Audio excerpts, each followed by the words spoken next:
Is up, super fam and bro vengers alike? I am Sensei Finito, aka Vane Sensei, and welcome to Marvel Bros, where we discuss all things Marvel and everything pop culture.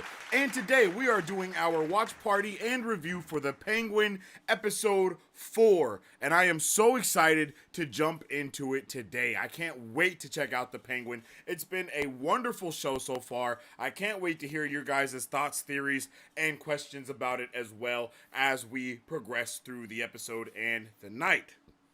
If you haven't already, make sure you follow us on all forms of social media at Marvel Bros to stay up to date with all things Marvel and everything pop culture. You can also tune in with me on social media at Sensei Finito to stay up to date with all my thoughts, theories, and opinions on whatever particular thing I may be partaking in at that particular time. Right now, we are multi-streaming on multiple platforms. That is TikTok. We also are on the red play button app and can't forget the purple app. So make sure you guys tune in wherever you want to tune in, whatever platform you choosing. You know what I mean? We are there and we are chilling, okay? Let me know how you guys are feeling on this lovely Sunday. It is a good Sunday. Been watching football, been having a good time with the family, been just big chilling all the way around. And I hope you guys have been too, okay? But yeah, let me know how we're doing on this beautiful Sunday. Are you guys with family? Are you guys with friends? Are you just chilling? Are you getting ready for your work week? How are we doing today, huh? How we doing, chat? How we doing, chat? How we doing, chat? If you guys don't know how we do things around here, we will be jumping into chat. I'll read your chats, talk to y'all. You talk to me, I talk back. But if you want your comment or your question or your theory showcased on the channel, of course, just you can do that by sending in a super chat and we'll have it showcased here. And I'll talk about it a little bit longer than maybe some of the other comments that we might have, okay? I was about to say WandaVision. The Penguin has been a fantastic show up until this point. I'll get into some of my thoughts about the show so far, and then we'll get into chat and see how you guys have been feeling about this show as well. Okay, so first and foremost, everything about this show has been fantastic for me. I've loved it every step of the way. It's just been a really good. It's been a really good show, bro. It's been really good. It's exceeded some of my expectations in most places, but you know, in some places, I wish we could get a little bit more. And that's all right. You know, I feel like this show has set out what this show set out to do. I think it does it perfectly, and that's one of the reasons why I appreciate this show so much. Another reason why I appreciated the Batman so much is because I understand when people want to do certain takes, they want to do certain things, they have certain ideas for characters and stuff, and I like to see these different takes on characters that have been around for longer than I've been born. You know what I'm saying? So this show has been fantastic. I think the Penguin continues to be fantastic. His character obviously is crazy. He's insane. He does all these wild things, bruh. It's just wild, bro. It's just definitely a crazy show, for real. So let me know how you guys have been feeling about it. I think today is our Sophia-centered episode. I think we literally just got a comment about Sophia as I'm saying that. But yeah, I think today is our Sophia-centered episode where we get a little bit more about her. At least I'm hoping, right? Last week with the Penguin, we left off with basically we left off with the Penguin and Sophia talking. They were kind of coming together, coming to grips with all of these things that have happened across the duration of her life. They were discussing those things, saying how they felt about it, and then right as she's like, yo, I don't trust you, he's like, I can show you how to trust me. Immediately at that point, of course, the Maronis pull up to try and murder both of them, and then the Penguin leaves Sophia Falcone behind, and Vic got his first body. So Vic and Sophia are definitely Vic is obviously the underdog of this story, right? Like, he is the underdog in the terms of we don't really know what's going on with him. Some of us don't think he's gonna go to the dark side. Some of us do think he's gonna go to the dark side. I guess that's not an underdog. He's the what's the word for it? Yeah, he's the underdog. Penguin is the loose cannon, but also so is Sophia, right? Sophia and Penguin kind of share that loose cannon vibe with each other back and forth, and it just works so well to see them kind of talk to each other and discuss certain things. You know, it's wild. It was just a wild episode last week. Last week's episode was fantastic, and I loved it, and I hope you guys loved it as well. So this week, I'm hoping that we can get into some more of the I'm hoping we can dive deeper into everything with. I'm hoping we can dive deeper into Sophia's backstory because last week we obviously dove deeper into Victor's backstory. So now that we know more about Vic, I want to know more about Sophia as well. I think Sophia is an amazing character in this show, and the show has done a really good job of being able to frame all of these characters in their own ways. But we've still been getting the most POV from the Penguin, right? We've seen some Sophia. We've seen some Vic. We've seen some POV of the other mob bosses, but not a lot. We've just got enough to kind of push the story forward, but not overwhelmingly enough, right? Like, we'll stay in the room with the mob bosses, but as soon as Sophia leaves, we're back to, Penguin is out the door, and then we're back to him and her. You know what I mean? It's just, they've done a really good well of showing us how all of these different characters feel so far. And I'm hoping that we get to see some, not fruition, but we get to see some of these things finally get full circle on this episode today. So I'm excited, man. I'm excited. But yeah, those are some of my thoughts about the show so far, and I want to hear some of yours too. So let me know in the comment section down below. I watched the first episode, and I gotta say, not enough Batman. You've only watched the first episode, Marisu? What? And of course, to anybody that doesn't know, this is obviously a joke. Marisu knows that, this show is not gonna have Batman at all. This is a jokey joke, But yeah, I mean, it's funny because it's a joke, but also, what the hell?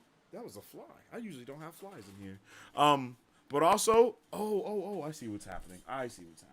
Let's fix that real quick. Yeah, that's hella funny though. I love that.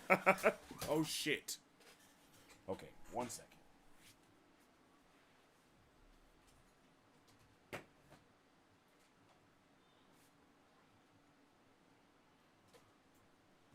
Oh. Oh. Oh shit. Oh shit. Oh.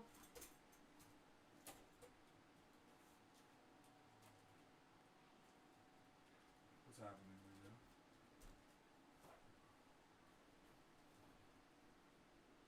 Okay. My bad. A little technical difficulty there, but we should be good now. All right.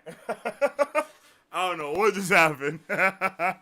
Okay, but yeah, Marisu, I definitely feel what you're saying. I feel what you're saying. I think they've name dropped the Batman only one time so far in this show, though, right? I don't think we've heard a lot about Batman in this show up until this point, right? I don't think so. So, but I like that. It lets us know that. On one hand, I do kind of want to hear about the Bat a little bit more, but also I love that he's kind of been this offhanded thing to where everyone knows, and it's kind of like an unspoken thing, right?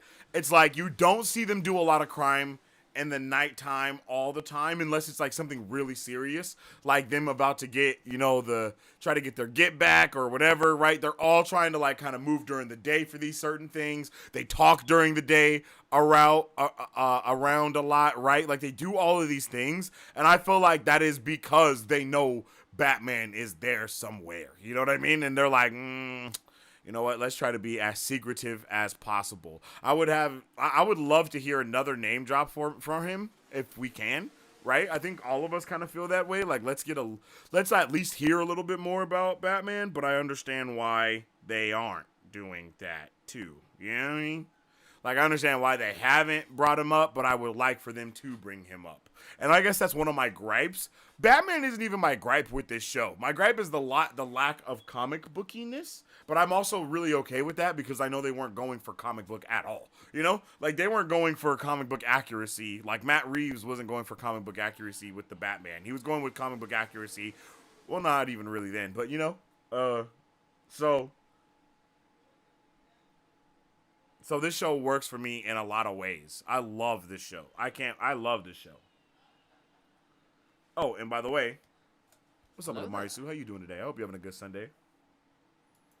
Yo, what's up with it? Music City Soul, aka Mike Beasley. I hope you're having a good Sunday as well.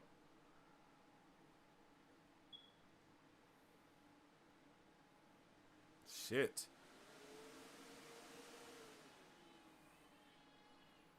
Whew. I got like a hangnail thing going on. Sophia is a boss. Facts. Sophia is a boss. And I can't wait to see how she does next week, yo. Oh shoot, now I'm getting spoiled. Marisu, I can't believe you only watched the first episode. I'm kind of mind blown off of that. Like, come on, Marisu. What you doing, girl? What you doing, girl?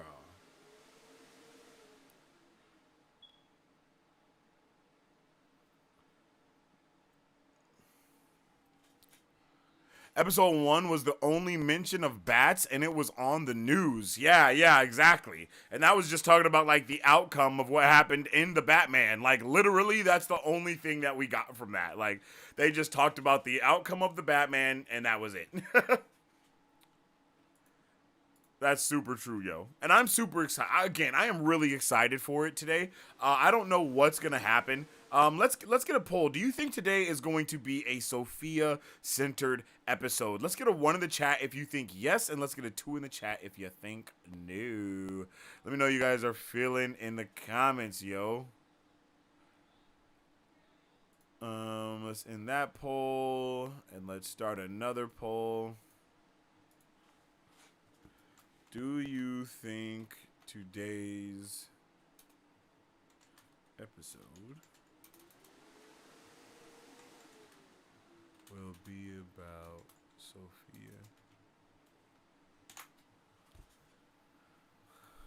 Start poll.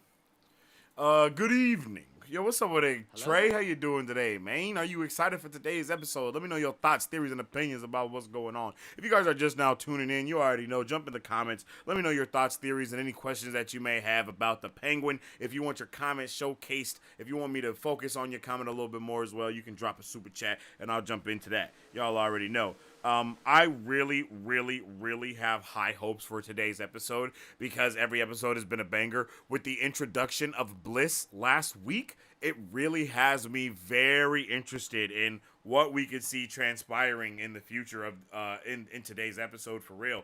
Because we saw that Bliss was kind of going crazy. People were loving the Bliss. I will love to know if that Bliss has been used on anyone beforehand or anything like that. You know what I mean? Not beforehand, because we know it's been... I'm sorry. I meant to say it was... Okay, we found out that it's been used before on the patients within Arkham Asylum, but we don't know if it was the exact same strain or if it was like, something very similar to that, and then they just worked on it even more. I don't really know if I want even more chemical or any of the more explanation behind Bliss. I kind of want to know more about how Bliss affects Gotham even more, and how it affects the rest of the city, and how it continues or stops, poisoning people, or whatever the case may be. That's really what I'm hoping to see some real good stuff in whatever happens today. Vic, man, I'm loving Vic. Everything about Vic is going. Like, Vic is a menace. He's been on it as well, though. You know what I mean? Like, bruh's been on it and he's been a menace. So I really want to know. What Vic is gonna be up to in the future of the show, because Vic has just been he has a lot of potential to be a gangster. Like, he can be a gangster for a lot of people, or he can end up dying, and that could be a lot of foreshadowing that's happening as far as him digging graves and doing all these other things. It could be him quite literally digging his own grave and getting himself in too deep, because he definitely has been getting himself in too deep time and time again. Like, time and time again, he continues to just get in too deep, and he does not even understand it. But you can even argue that last week he had that realization. He straight smacked that dude with the car, and then as Oz got in the car, and he was like, "Yo, we're in it now, Vic. We're in it now. I knew you'd come back." Vic just has that moment of, like, he's like driving, and he's like, "I just killed the dude. This dude has no remorse for the guy that I just killed." You know what I mean? All of these things obviously started flooding his brain. He left his woman that he no doubt loved and that he knew for a while too. It's like, damn, there's so There's just a lot of things that are happening around. And one thing that I don't think I've seen a lot of people talk about, and I meant to talk about this, I meant to make a video about it, but I didn't get a chance to. Oz's girl, whatever her name is, she is super sus. Like, she cannot be trusted at all. Like, at all. She was there at the club, and then she disappeared. After she disappears, the Maronis pull up. I just don't trust her. I think I said it last week in the review that I did, but I just don't trust her, bro. I just don't trust her at all. You know, like I just don't trust her, brother. And I could see something, something very bad happening to her in the future if she doesn't get it together. You know what I'm saying? Because she seems sus, man. I don't know. I don't know what her name is, but I just don't trust her. She was looking sus. Even Sophia was like sussed out by her. Even Sophia was like, like what's going on here, So I'm really interested in today's episode of The Penguin. For there's so many reasons. Like, while I don't think we'll get an answer to every single thing that I was talking about just now, I think that we still might get some answers. Hey, what's up with the nerd? I see you over there on the tick of the talk, man. How you doing, G? Thank you for tuning in with us. Make sure you guys go and show my guy Nerd some love, whether you're here on the Red app or if you're over there on the Clock app, wherever you at, man. Make sure you go show my guy Different Nerd some love because he be doing the damn thing for sure. My guy Beezy says, man, I'm concerned for Vic's future. Think about it. If he's basically Oz's story reflected, then eventually he'll become a threat to Oz when they come up. Well, that is a good point, but also not necessarily because Oz really wasn't a threat to his person, right? Oz didn't become a threat to his boss. Well, as far as we know. Oz wasn't a threat to his boss. Okay, and this is something I'm a little confused about as well. Oz's boss, because the story that Oswald Cobblepot told Vic, right? That story was not about Sophia. I don't believe it was, right? Like, I don't believe that story was about her. Or was it? That's where I was a little confused. Like, did he lie about that story completely? Or did he get the job driving for Sophia because he drove for the other dude that Falcone ended up having to smack? You know what I mean? Like, there's a lot of, that wasn't entirely clear. And let's be honest, the Penguin lies so much about stuff, we don't really know until someone else gives us a full-blown answer about what's going on. So, I think that Vic may end up getting approached about something, but I feel like Vic won't I feel like Vic won't turn on Oz. Because if he does, man, he should have just left right now. I could see that actually, being like, man, you should have just got on that bus, kid. And then smacking him. Yo. We know how Oz handles threats. Hey, that's a good point. He handles threats in a very interesting way. And that's by murdering the person. It's by murder. He handles the threats by murder. Like, bro is a menace. Bro is definitely a menace.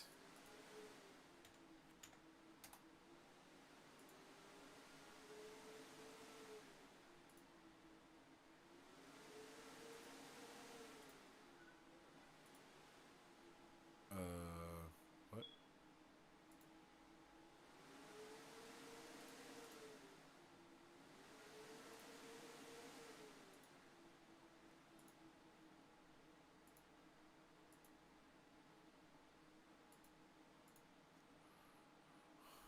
I don't understand what's going on there.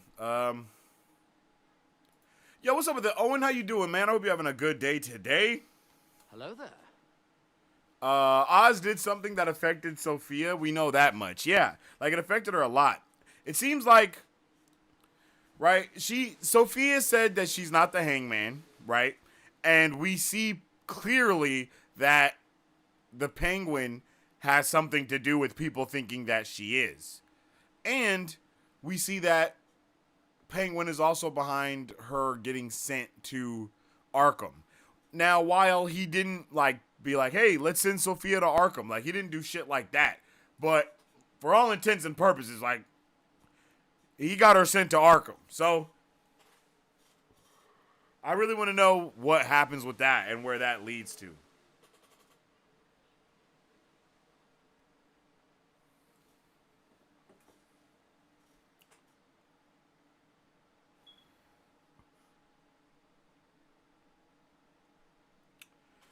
Yo! Nah, Vic won't turn on Oz, but I see Oz turning on Vic. Yeah, I can see Oz turning on Vic for the good of himself. Just being like, hey, bruh, this is how the cookie crumbles, my boy. Again, you should have stayed on that bus, Vic. I mean, look at him. He immediately spazzes out. He's immediately spazzed out on Vic multiple times. I mean, in that bathroom, he thought Vic was about to steal the money and run. And he was about to murder bro right there in the Triad's bathroom. He had no cares. As the whippersnappers say, no fucks were given. You know what I mean? No fucks were given at all. Like, he did not care. I think despite Sophia knowing about Oz killing Alberto, Sophia will ultimately go against her family and possibly destroy it in the process. Not sure how Oz will handle the Maronis. Yo, what's up with it, by the way, Shannon? I hope you're having a good day today. And I agree with you.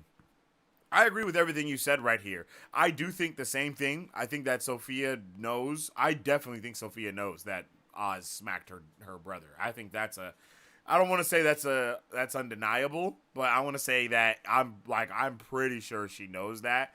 But I'm also pretty sure she knows that her brother, you know, was you know, like, you know, he had some issues. She didn't know he was a drophead, but he obviously was a liar because he was flaunting her operation as if it was his already, right? That was already going on. So I think it was a little bit, I think she kind of assumes or makes the assumption that her brother may have also just pushed her out the same as everyone else is trying to, right? And that may be in Oz's favor. That very may well be in his favor. And,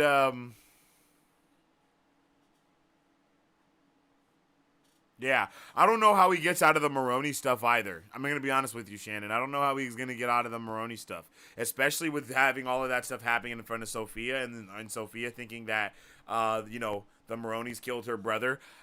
I kind of think that the way that we start this episode is with Sophia being kidnapped by the Maronis and then the Maronis revealing that Penguin, well, not revealing that Penguin did it, but revealing that they actually didn't kill her brother. But again, that may not happen because they need that clout in order for the streets. You know what I'm saying? They need the streets to believe that that's what's going on.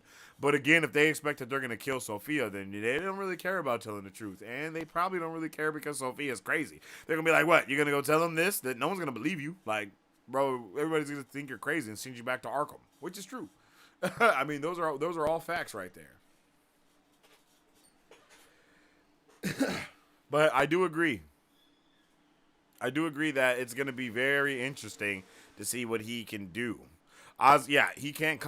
I agree. He cannot operate in the shadows anymore. But if Oz can do anything, it's lie his ass off.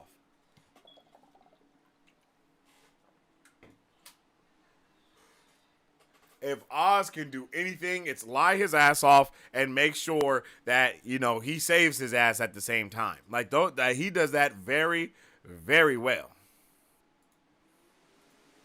Like, very, very well.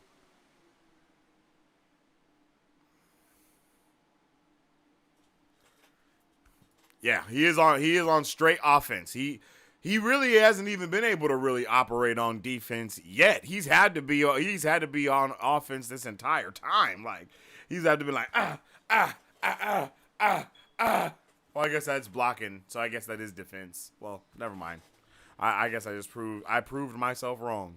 Would you look at that? Yeah. I agree, though. He is going to have to go full on offense. He's going to have to start actually doing shit. Maybe even start making his little own mob right now. I don't know if we wait until the very end for something like that to happen. But the thing that I want really, with what I would like for this full offense to be is him going and saving Sophia. That is what I want his offense to be. I think that would be awesome for him to go and save Sophia Falcone, save her from the Maronis, kill some Maronis along the way, maybe even shoot Mama Maroni. I don't want her to die, but at the same time, she's been the one that's been the issue so far. Like, I doubt that the husband in jail knows that she pulled up on Penguin, like that. Maybe he does, though. But I would love to see him pull up, smack some people, make a name for himself, and save Sophia at the same time. It's kind of messed because you just find yourself rooting for this dude, and he sucks. Like, the Penguin sucks as a person, right? Like, that's what's awesome also about these crime shows is it's like, bro, we want the bad guys to win. Like, you don't want the bad guys to get caught. Like, you do not want the bad guys to get caught. You want them to be able to stay on it. Like, you want them to smack some people. You want them to be on the offensive. Like, you want that, undeniably.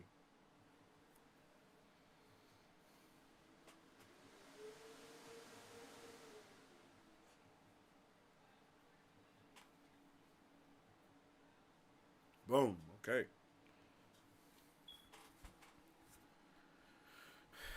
But yeah, man, I really been having I'm looking forward to seeing how the Maronis handle this situation too. I can't lie. Like, I think the Maronis are gonna be just as interesting to hear their point of view about what's going on as well. Because, like, what do the Maronis think?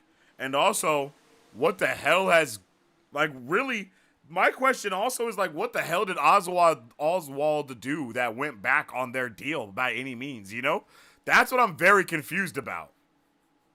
Is it just because bruh's dead? Like, is that it? Are they mad because their boy is dead? Because, I mean, people die. That sounds messed up. But, I mean, in the mob, people die all the time. Like, bro, what do you mean? You think you can just you think you can just get away with smacking one of their top dudes and not have anyone try to get back at you at all in any type of way? Like, nah, bro, that's not even possible.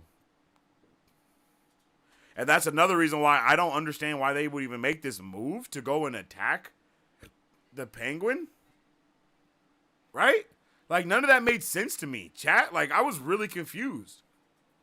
Like, let me know in the comments, why do you think that the Maronis went and kidnapped Penguin in the first place? Like, honestly, it's so confusing to me as to why they would do this. Because it's like, bro, this guy, where did he go back on your deal? Like, was he not supposed to be with he's still supposed to be acting like he's a whatever, even if he's not, Like, I'm confused. You didn't save our guy, so I'm going to now ruin this entire operation. Like, nah, bruh. That just doesn't make sense to me. It just feels like maybe they jumped the gun. And maybe he can even say that. Like, why the hell did you even do this? Like, what the hell is wrong with you? Like, and we don't know what they said before Vic pulled up and saved him either. Like, those are two questions we don't have answers to. We're not sure what the conversation was before they got put on their knees in execution position. We're not sure.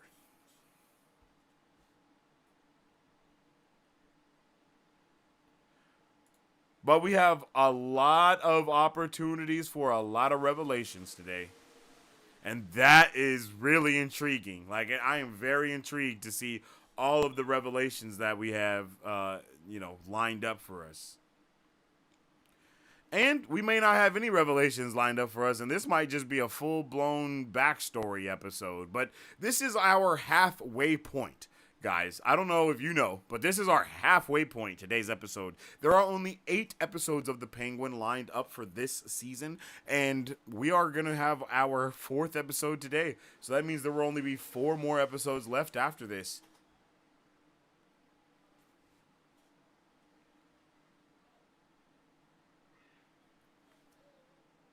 So with today being our halfway point, there has to be some crazy reveals. There has to be some crazy drops. Some crazy shit has to happen. You guys already know my tinfoil hat theory when it comes to Bliss and all the stuff that's going on there, right? My tinfoil hat theory is that it is either a starter, it's somehow connected to what is it called?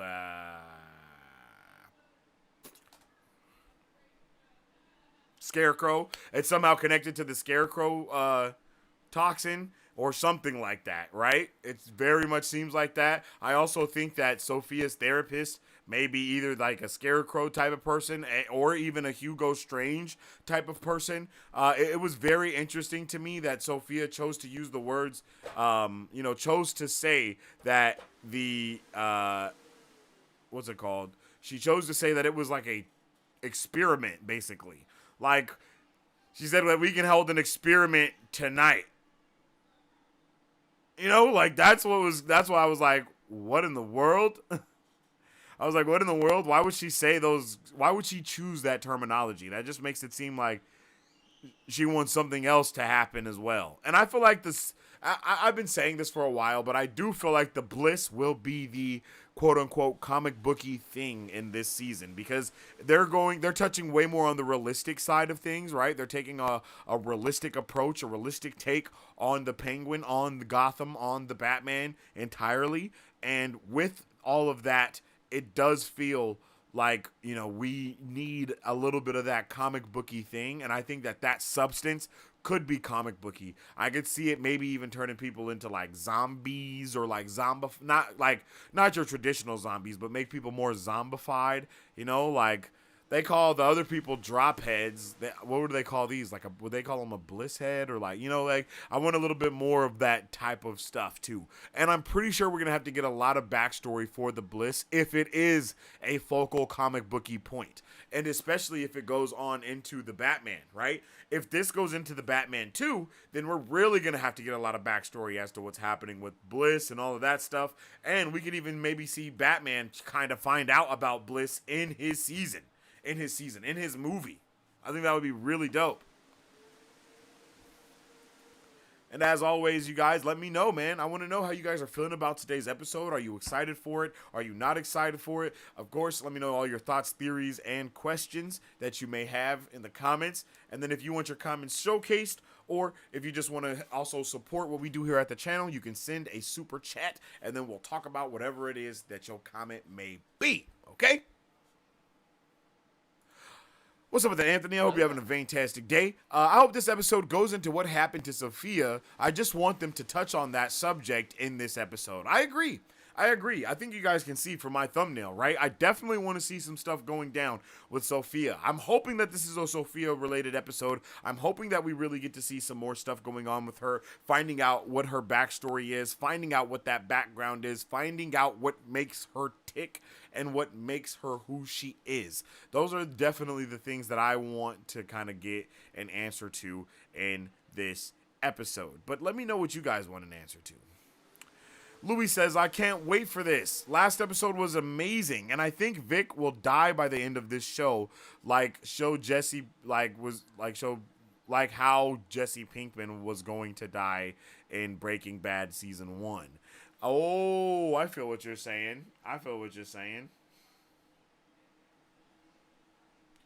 think it would be interesting to see him die in this. I think it's super possible to see him die, especially with how the Penguin has been teeter-tottering with murdering him all of the time, right? Like, all the time, he's teetering and tottering with it. So yeah, I want to see that. I want to see what's going on there. Because it definitely seems like she has a lot of potential with her character. Her character has a lot of potential for the future, right? Her character can either be, the next mob boss. Her character could set way for Penguin to be the next mob boss for real.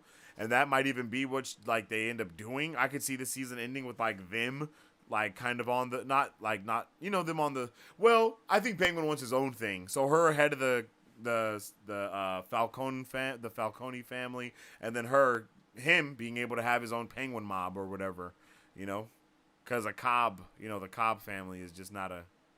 That's not a good mob name, but Penguin family. Now that, yeah, now that's a mob name. Hope to get What If Season 3, Superman, and/or Season 2, First Steps, and a Night of the Seven trailers. Side of the Seven Kingdoms trailers this month. Okay.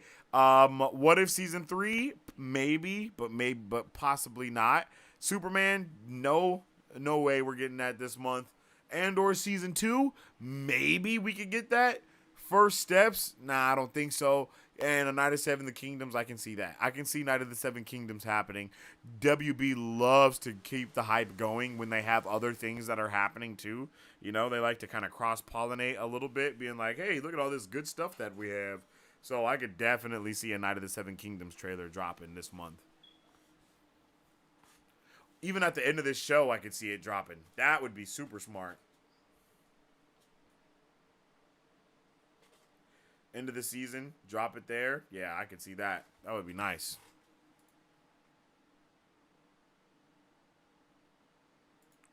But yeah, all those other trailers, I think we're gonna either save them for next year, or they'll be like next month or something. Like, we still don't know what's up with What If. What if we get What If this year? I mean, not if, because we're supposed to get it this year, and if we do, it'll probably be like a November trailer. But they like to do stuff like 3 to 6 months before, and they haven't done it yet. So, but with that, I think with that, they did just drop the trailer, and they were like, "Hey, you guys, we're gonna be doing this," which was crazy. Guys, we are about 15 minutes out from the episode going live on HBO Max, so you can get ready for it. I want y'all to know that. This is your time to this is prep time for y'all, kind of get a little bit ready for it. Maybe, think about what you might want to snack on. Think about, if you want to get comfy, if you want to get your PJs on, you want to get some little slippers. You might want to do something. You might want to get comfy. And if you do want to get comfy, go ahead and do it. You know what I'm saying? This is the time. Get your blankets, find your spot on the couch, because in about 15 minutes we are going to be live talking, watching, not talking. We're gonna be watching the Penguin, yo. And I am ready.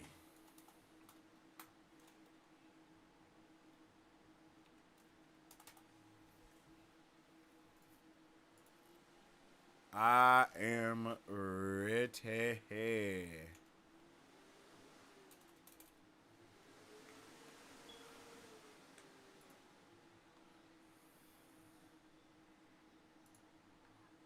Bam. Okay.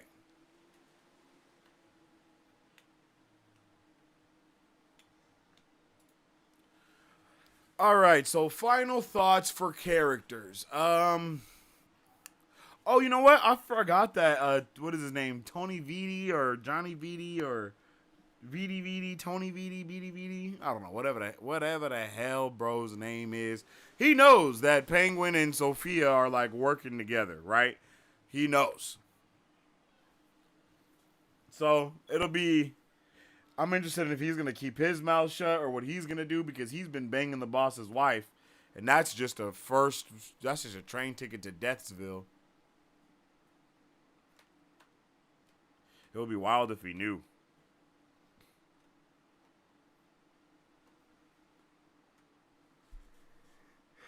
That definitely would be wild if he knew. Could you imagine if he already knew, bro? Or if he was like in on it, and he'd be like, how all hotels have that one chair in the in the room? You know what I'm saying? That one chair. You know what I mean?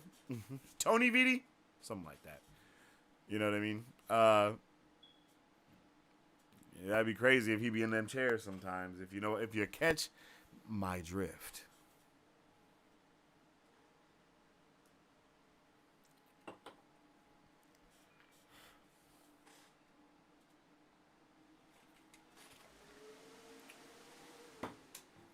I'm like dehydrated, bro. I ain't even been drinking all day. But yeah, man. I'm happy. I'm happy about today's episode. I'm happy about the Penguin. I've been enjoying the show so far. My final thoughts for a little bit of everybody's characters. I'm hoping Vic, when it comes to Vic, that dude, I can't think of his boy's name. Because Sophia killed his boy. Like, Sophia killed Vic's boy. And I wouldn't doubt that Sophia might even say that, you know? Like, oh yeah, didn't I? Yeah, I killed your boy. Or some shit, or some crazy shit, you know what I mean? Because they're all they're all, you know, disrespectful. You know what I'm saying?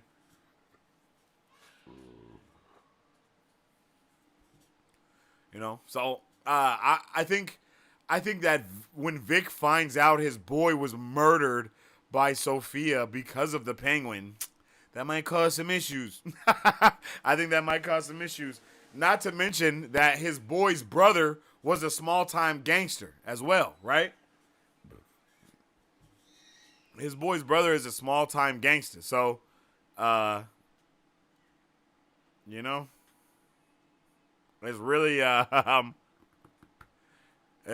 it'll be crazy if he sees him. Because that's what I thought was going to happen in last week's episode. I thought that Vic was going to be walking through the club, doing his thing, and then I thought that his friend's older brother would see him and then be like, where the hell is my brother at? Last time he was seen, it was with you. Or whatever, you know? And I'm sure that probably will still happen. And that's kind of my expectations for today's episode. Well, maybe not. Maybe that'll be what happens next week. Because I really kind of want today's episode to be Sophia-centered. But a lot of these episodes have been kind of jumping back and forth with POVs for people, so maybe not, you know? We probably won't get a Sophia-centered episode. It probably just might be a lot of Sophia. I would like to see flashbacks of Sophia locked up in Arkham. I would like to see present day Sophia kidnapped by the Maronis. I would like to see Vic and Penguin present day doing whatever they have to do to try to figure out how to get in there or whatever. Or a complete flashback episode and to see the Penguin, to see all these different POVs, but from back in the day, right? Like, see her, like, the history of her having to get into Arkham. That actually might be dope. Give us the answers to why she's there. Give us the answers to what Penguin did. Give us the answers as to what maybe Vic was doing at that time too, but who cares really? But, you know, give us mostly the Penguin around that time when he was working for Sophia. Oh, that would actually be amazing. I would actually really like that. Okay, hear me out. Let's start the episode with Penguin driving Sophia around. We see Penguin talking to Falcone in the flashback, telling him about his daughter. They put her in Arkham, and then we see Sophia in Arkham.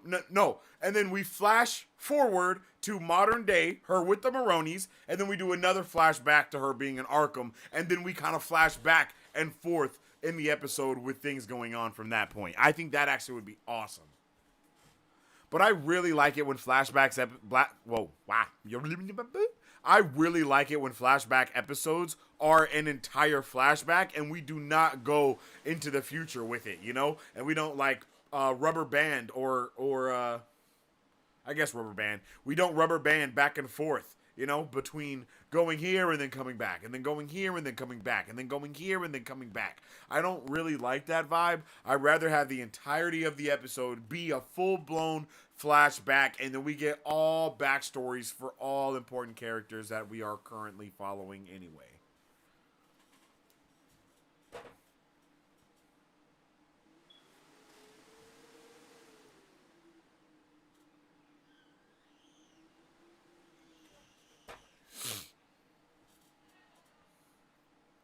That one chair, you know what I'm talking about, bro. You know the chair I'm talking about, man. I hope they let Vic become a staple for this Batman universe, considering they built him up as a character who doesn't have anything to lose. I hope they make him useful for future projects.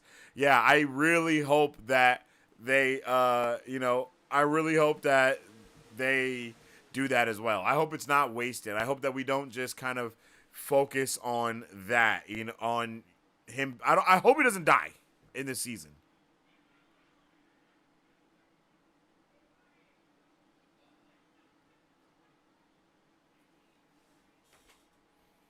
I really hope that they do that for this. I hope he doesn't die this season. That way we can get him being a bigger character. I would love to see Lil Bruh. That actually would be pretty cool to see Clown Dude. No, he wasn't a clown, was he? Maybe he was just as a clown. But you know the dude on the bus that was actually Robin in the Titans show, if I'm not mistaken. He was Tim Drake, and then he was also in the Batman movie, but wasn't Robin. I would like to see him pull up here somewhere. That would be cool. That would be cool. Yeah, nah, there's no way Vic escapes this series. What? You don't think so? I think it's actually pretty probable that he does. I don't know how. I don't feel like it's 100 that he dies. You know what I mean? You know?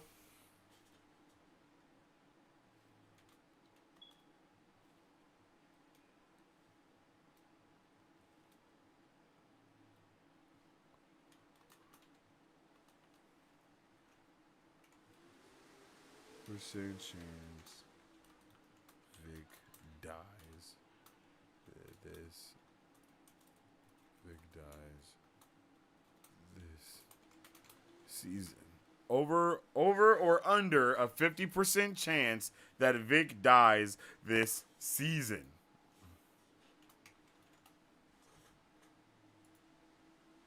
Is it over a 50% chance that he dies, or is it under a 50% chance that he dies? Oops, that says chain, but I mean it's supposed to say chance. You know that.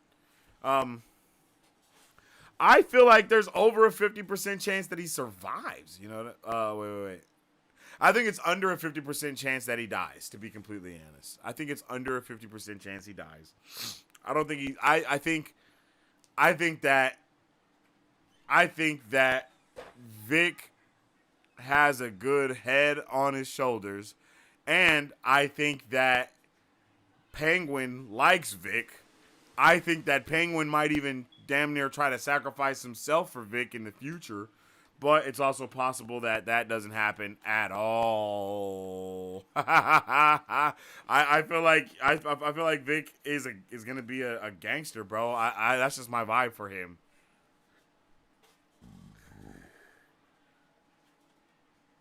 Nah, fam. 90% chance Vic dies? What? That's crazy. 90% chance is insane. I'm not going to lie. 90% chance is diabolical, bro. 90% chance is diabolical. For real. I mean, there's been some foreshadowing and some things like that for it.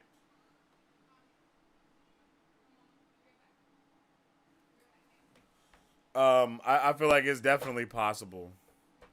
You know?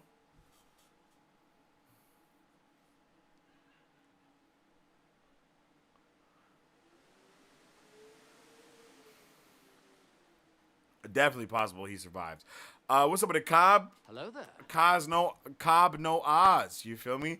I feel like by the end of the series, we'll see Vic as a completely different person. He's already learning stuff by being around Oz, like how he was thinking on his feet by bribing the cop. Yeah, that's true. That's true. But we also see how scared he's been to do these things too, right? He's been super timid around in these situations, super nervous, super scared, super just not locked in about the different things that are going on around him. So I would like to see him be more locked in about those things as well. You know what I mean? Because it's like he has a lot of potential, and I would just hate to see bruh die the same way his boy died. Penguin always looks out for himself. If when they take over the crime world, Vic will be a liability.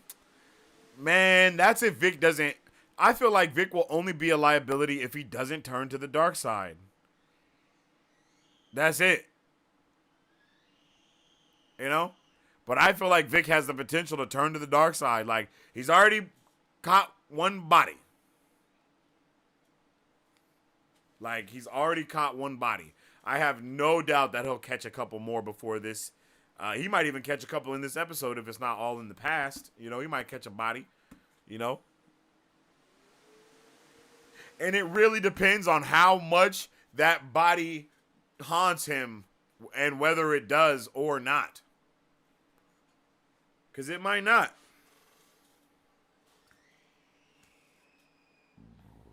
And then he might just end up being his right-hand man for real. There's just a lot of moments that depend on what there's a lot of decisions that he needs to make in order. I think either way is heavily based on the decisions he makes. And I feel like Vic's decisions are not set in stone. Because a lot of us thought Vic was getting on the bus last week, right? A lot of us thought that Vic was getting on the bus and he was about to dip set. You know? Storytelling 101, get you to love the lesser underdog and then take them away. Classic storytelling. Yeah, that is classic storytelling. And I don't think, and in my opinion, this show so far has not went according to a lot of the classic storytelling tropes. And that is why I don't think they'll do it for that, you know?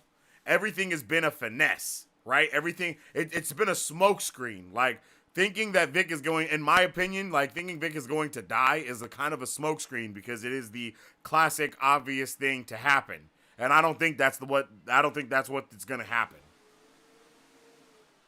But it could.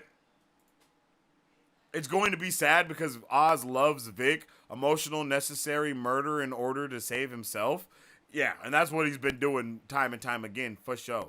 After his decision at the end of episode 3, I can see Vic becoming a lot more locked in on delivering everything Oz expects. That's my opinion on that matter too, Cobb. I'm not going to lie. It definitely seems like he's going to be more locked in. Just doing that alone showed that he was more locked in. You feel me? Like, he didn't hesitate. He buckled his seatbelt so he didn't die, and he killed bro with the car. Like, he didn't hesitate on that. He thought on his feet and made a decision and did it. And that's what I feel like is going to keep saving. I think that he might do that more and more and more. And we really might not know who he is by the end of the season. And he may not be the underdog that we thought he was. You know, literally give us the underdog, but take them away, but not in the way, taking them away of death, taking them away as in that person, that character has died and they are a whole new character now. I think that is the direction of giving us the underdog and taking them away. Because I feel like we expect for Vic to kind of either die or for him to have a change of heart. So if he doesn't do either of those things and he just leans into shit 100, oh yeah, bruh. Now that's going to be lit. And that is how a lot of these gangster stories go. You know what I mean? I mean, look at Power, right? We are literally following bruh's son now, right? Like, his son is the guy. And it's like, a little while there, not everybody... Before it was like, oh yeah, he's going to be the guy for sure. It was like, is he going to be the guy? Maybe not. Nah, he's the guy. He is the guy. All right, chat, it is 6 o'clock. That means the episode of Penguin should be up here any minute now. Don't you guys fret. If it's not up for you just yet, go ahead and refresh your stuff. Close your apps and reopen them, no matter what app you may be on, so you can jump into that episode. Episode 4 is 59 minutes long, chat. I will give you guys a chance to open up your stuff. I'll give you a chance to get through some of those ads that you might have if you're not paying for the ad-free version, because I already feel how that may be. You know what I'm saying? And I am also about to start the episode as well. If you guys are new around here, I'm not going to be able to show you the entirety of the episode from start to finish, but I will tell you how we can do things in just a second. Now, I will give you guys all the opportunity to get this episode up and running, and then we will press play and talk about how we get into this episode. So wait for us, all right? Now, I'll give you a chance to go run to the bathroom. That's what I'm about to do real quick. And then I'm also going to give you a chance to get your snacks and all of that stuff out of the way. So that way we can get into this episode and talk about it to its entirety. And if you don't have anything to snack on, I got just the thing for you.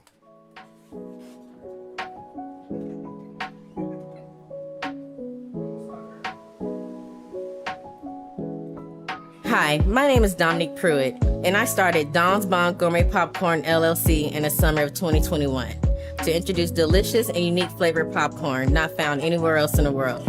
Why, you ask? Because I make it in my home with love, just for you. We offer over 10 flavors and are continuously creating new flavors that can be customized to any color or taste for your next event, party, or fundraiser. So go find yourself to our website and find a bombastic flavor of popcorn at donsbombgourmetpopcorn.com, or you can also follow us on Instagram or Facebook at Don's Bomb Gourmet Popcorn.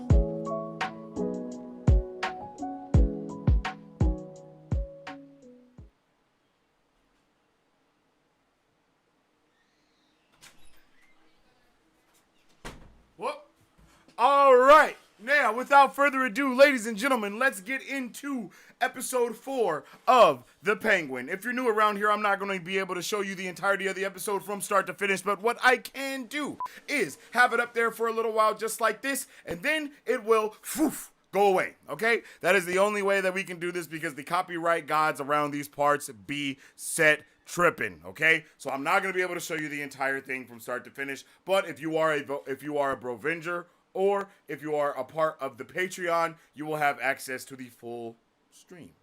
Okay? Okay. I appreciate each and every one of you guys for tuning in with us today. Without further ado, let's get into episode 4 of The Penguin. On 3, we will press play, and we will enjoy this fantastical episode together. All right? On my count, let's dive in. Oh, yeah, and the subtitles will also be at the bottom below. Where's it at? Bam. Okay. On 3. 1, 2, 3.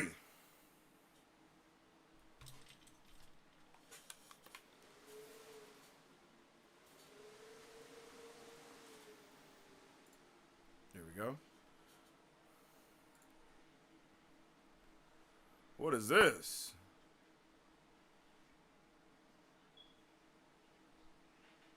Yo! Oh! Oh my God! That actually looks gas.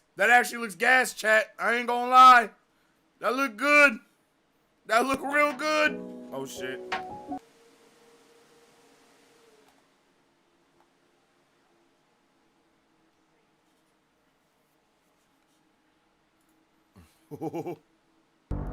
Here we go, chat. Previously on The Penguin. I refuse to let these old men push me aside again like I'm nothing. What do you say, Oz? You in? Let's dance. You and Sophia, are we partners now? Temporarily. Tonight, Bruh. we're bringing something new to the good people of Gotham. Party drug called Bliss. I didn't know what Carmine would do. Bullshit. You ratted me out. I ain't no rat. And I'm not the hangman. You know what? It was worth it. I got the club, the drops operation to run my own thing. But I'm sorry. I'm sorry for everything that's happened to you. I think he meant that. Don't fucking move! Oz, you think he can pay us?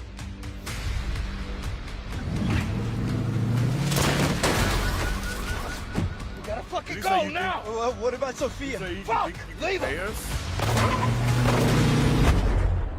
That is not what they said last week. I swear she said, "You think you fuck us?" I could have swore that's I what don't she know said. how to trust you. How about I keep showing you how? Oh, here we go. Don't move! Don't fucking move! On your knees. I said on your fucking knees! What's your goddamn mouth? I ain't some kind of... The disrespect you have shown our family. I know about the new drug. Your lab. It's ours now. Hey, listen, it don't have to go down this way. You think we'd just sit by and watch you make excuse after excuse and do nothing? What the fuck is she talking about? The second you walked into Blackgate, I knew you were a swindler and a cheat. Oz, what the fuck is she talking about? Shut your goddamn mouth. Oh, I thought for a moment you two were... that perhaps you asked him to Asked him to what? kill your brother. Oh! Please. But I'm wrong, aren't I? Oh shit! Hello there. Oh shit! Oh snap! That's why.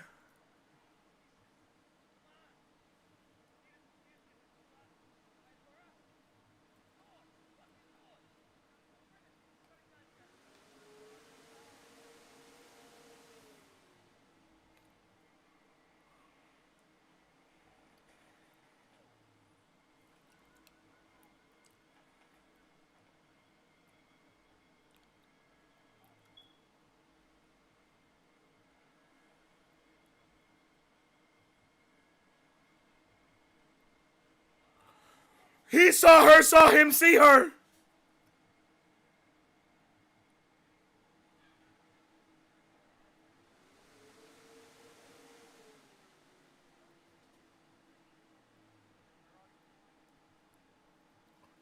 Julian is a psychiatrist, ain't it?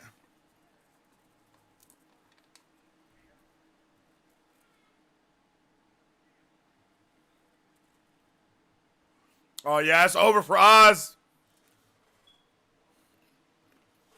Flashback.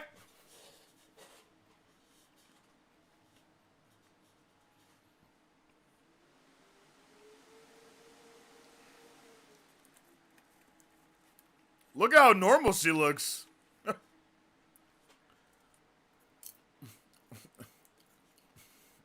I think I was spot on, actually.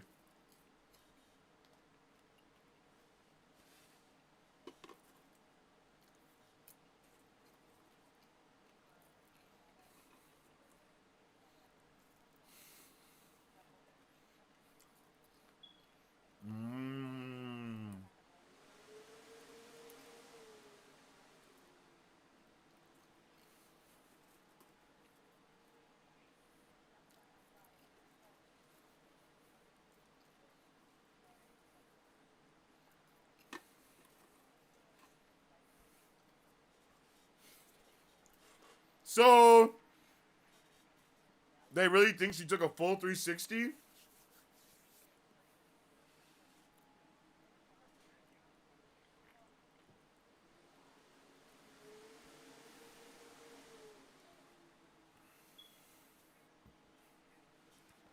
Yo, did he get her hooked on cigarettes?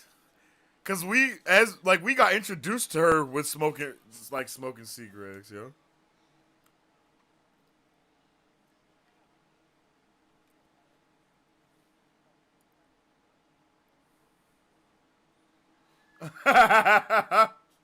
This is exactly what I wanted, chat.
Yo, what the hell is going on? Huh? Like, what happened? For real, what happened?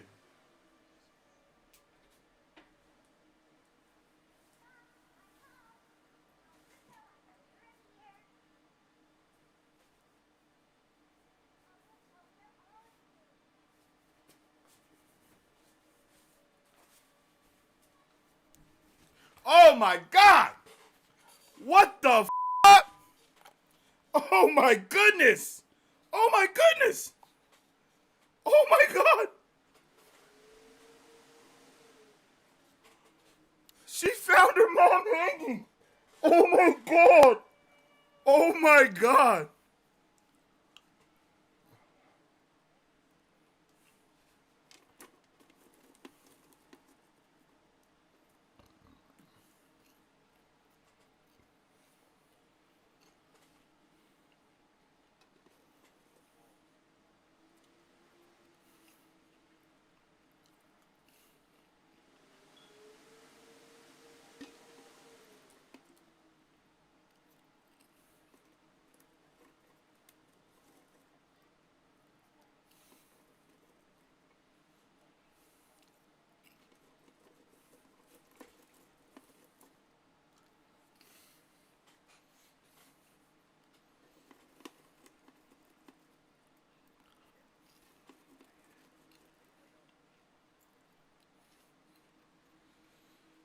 Was her brother the hangman, yo?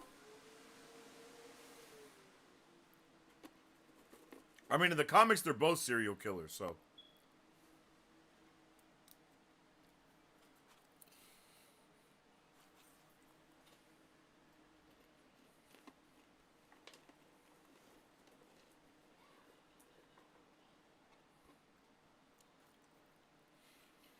She really was a daddy's girl, too. What the hell?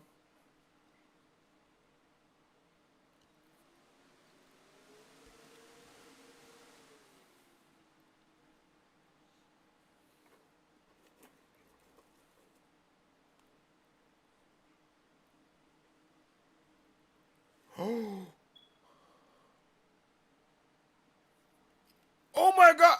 Oh, it was her brother. 100% her brother.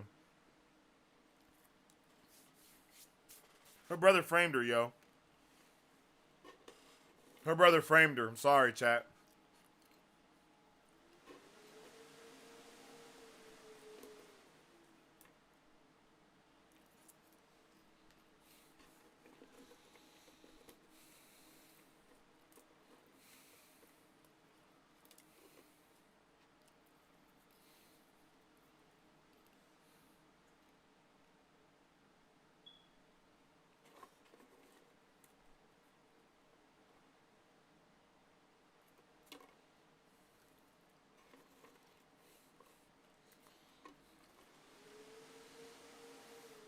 Maybe it's Vidi.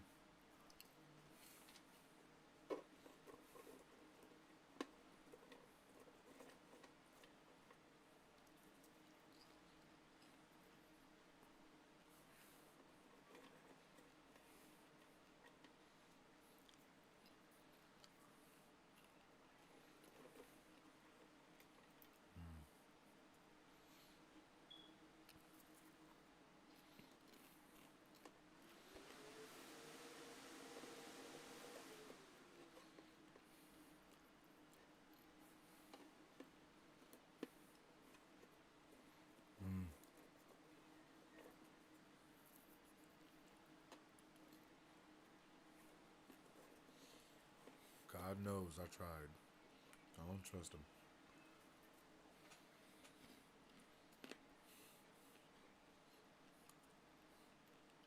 She be paying attention, bro.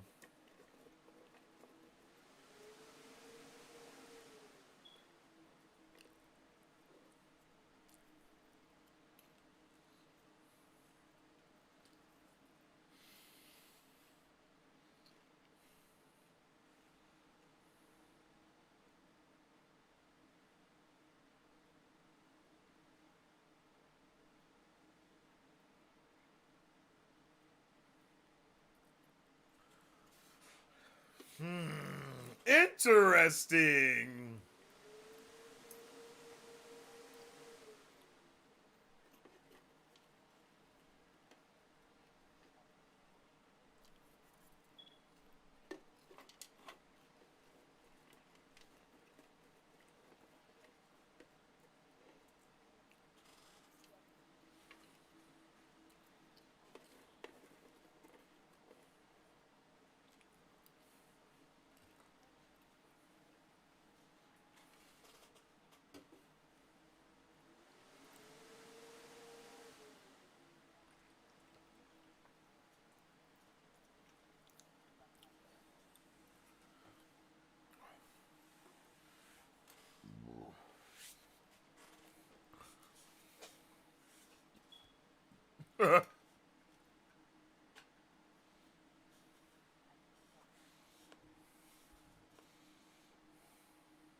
Whoa.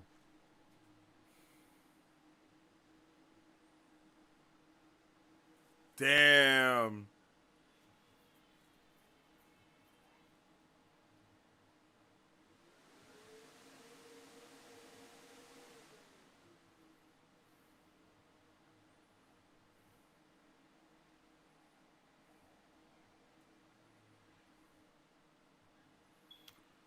Yo, was her pops the killer, bro?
Uh-oh.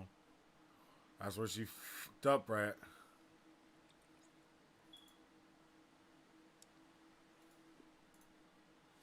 At that point right there, that's when he decided he was going to betray her.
Did he pin that shit on his daughter?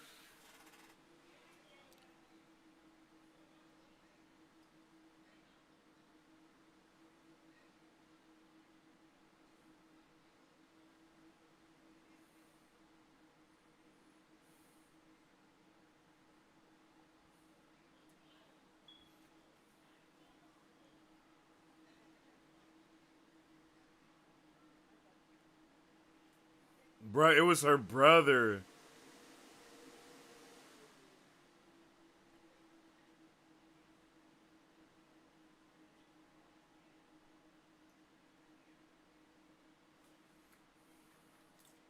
Oh.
No way!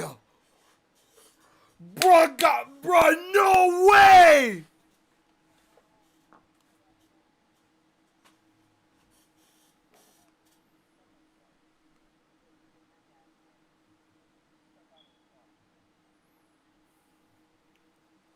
Bruh, no way!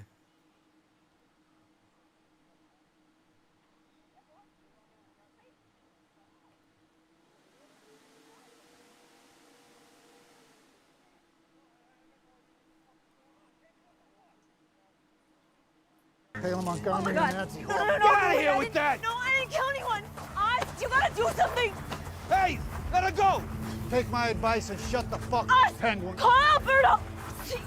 Stop! Call Alberto. Get your fucking hands off! What's going on? Oz! What the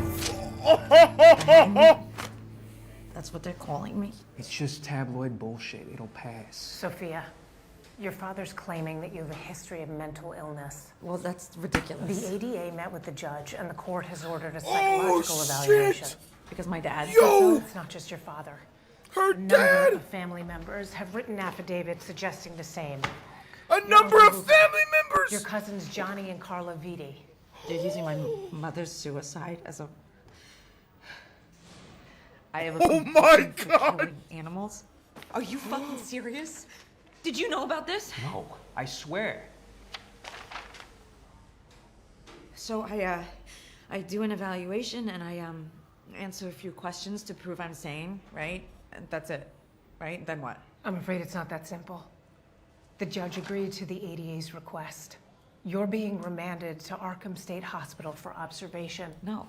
And then she was there for No, years that afterwards, doesn't make any sense. guys. You'll be under their Oh my care to God, the start of trial. chat. When is that? 6 months from now. Oh my God. And then she No, was I'm there not doing that. forever. Oh my I'm God. not doing that. Can't you stop this? You're my fucking lawyer. I'm sorry. I'll give you 2 minutes. He is punishing me for something he did. You don't know that. Alberto, wake up! Are you kidding me? He strangled those women, and then he strangled that reporter and strung her up to pin it on me. He did the same thing to Mom. It's true, and I'm not gonna make it. I'm not gonna make it in a place like that.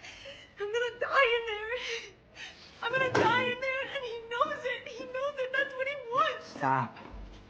It's only 6 months. You can handle 6 months. And then you're gonna get a trial and you're gonna get out. You are, goddammit, promise me. Time. Wait, right now? Listen, you're a fucking coon. You can do this. I know you can. Wait, stop. Please stop, please. Sophia! Please, please. Sophia, it's gonna be okay. Alberto! Don't let him win. Alberto!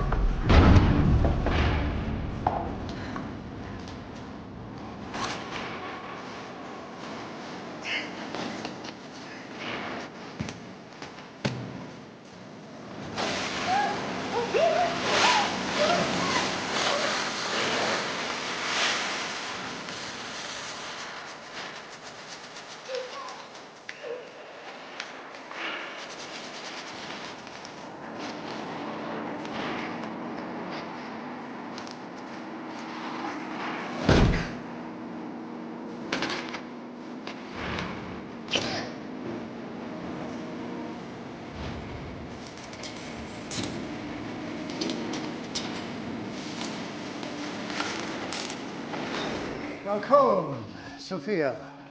I'm Dr. Ventris, chief psychiatrist. I'll be overseeing your care for the next 6 months. This is my associate, Dr. Julian Rush. She'll be conducting the psychological evaluation. While you're here, you'll be under court-ordered mandatory isolation, which means no visitors, no outside contact. Wait, what? It's important for us to observe you without interference. No, wait a second. There's been a mistake here, okay? All right, and I know, stop, please. I know that people say that all the time, but it is true, all right? I am innocent. Please. I realize this is a difficult adjustment.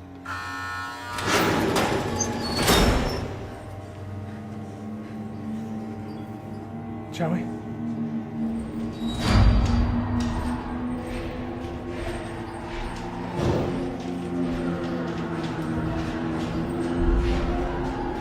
Follow me.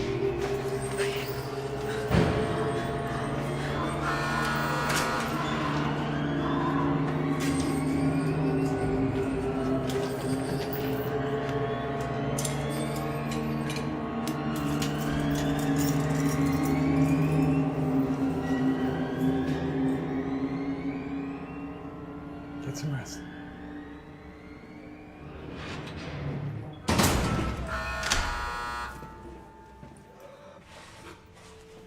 Oh my God. They straight violated her, bruv. That's crazy.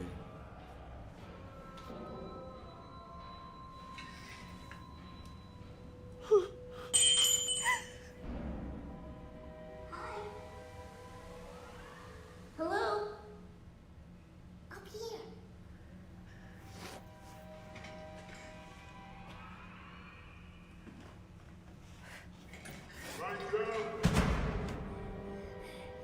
You're the hangman, aren't you? I saw you on the TV. My name is Magpie. Like the bird. Not Margaret.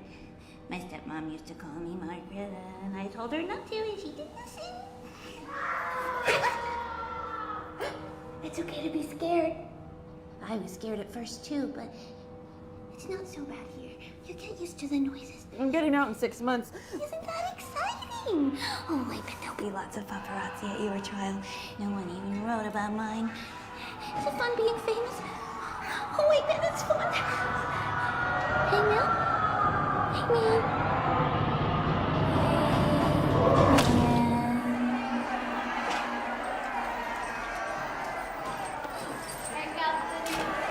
You ahead, BZ. You gotta chill, man. You ahead. You spoiling shit for me.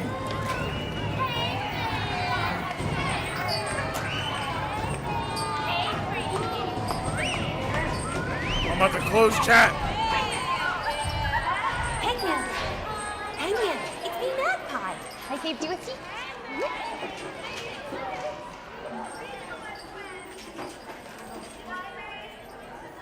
Dr. Reed says it's important that I make friends. Sometimes I have a problem with that. But I'm making progress. Candy! What is that?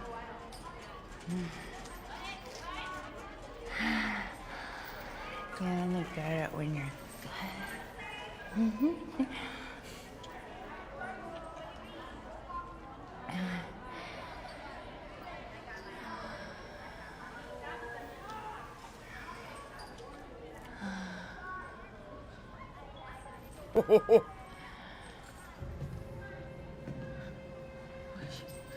Shouldn't she be chained?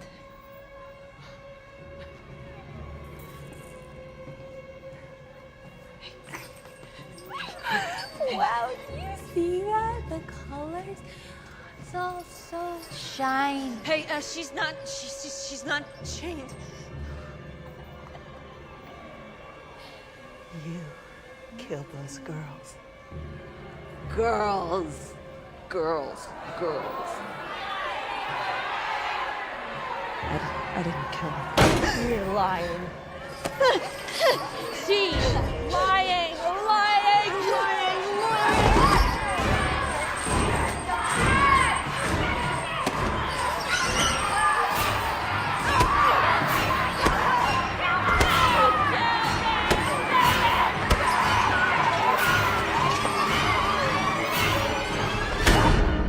Damn!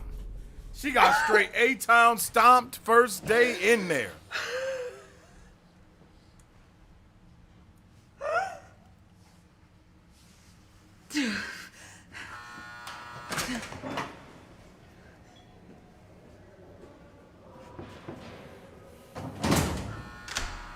How are you feeling?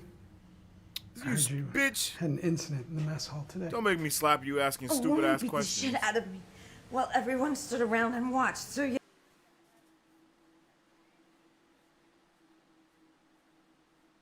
Oh, they're psychos.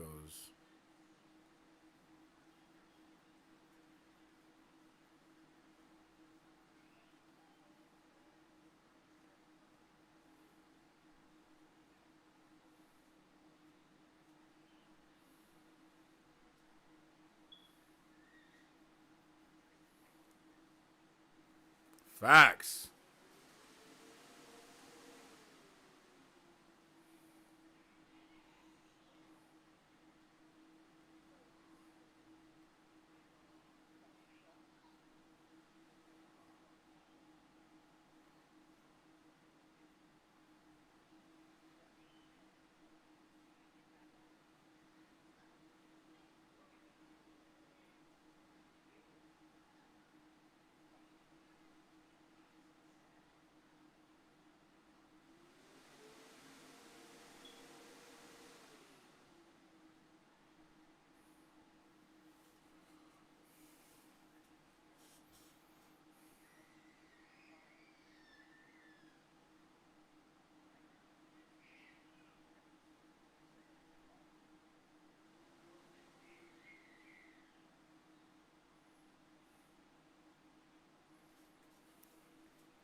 Damn.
Yo, Arkham is wild, blood. And the doctor?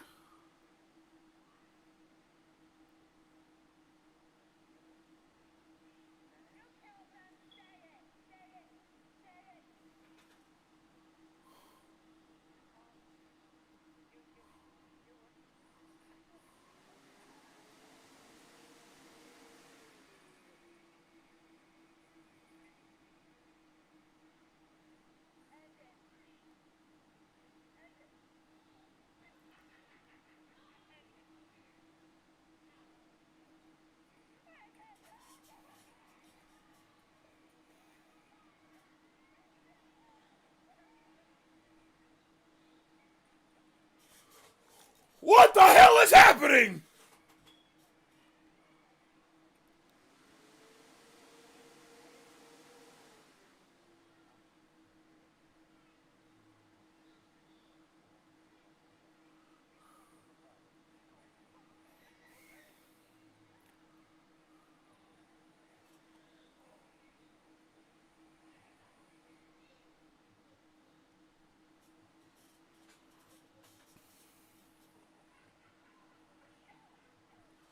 Yo.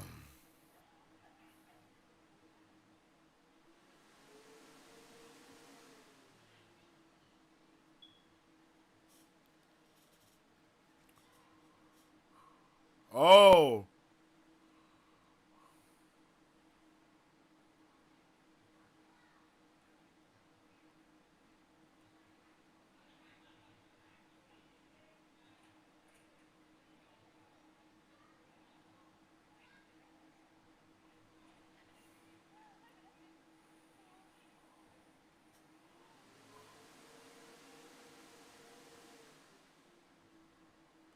This is diabolical, bro. What the hell?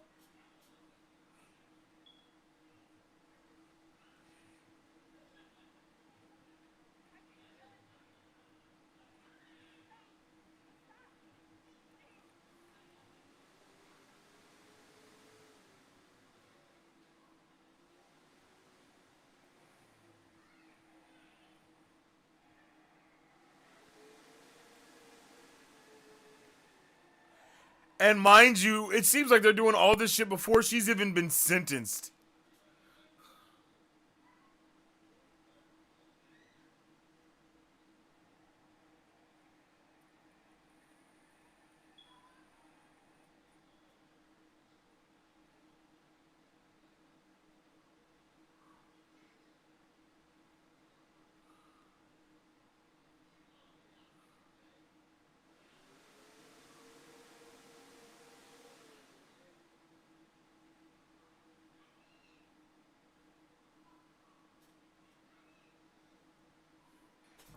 Oh!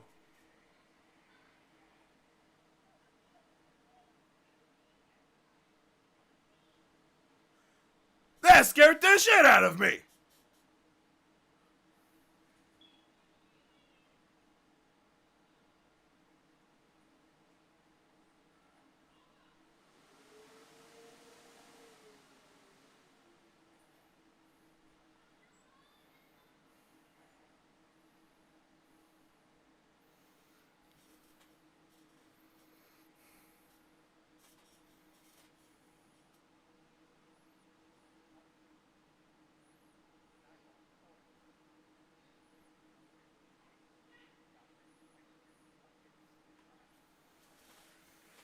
Damn.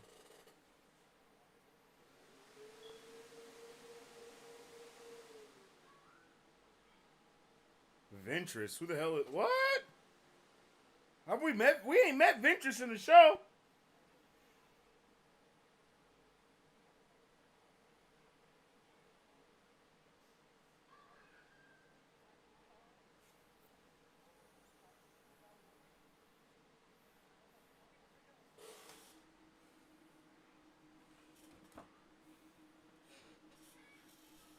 Damn.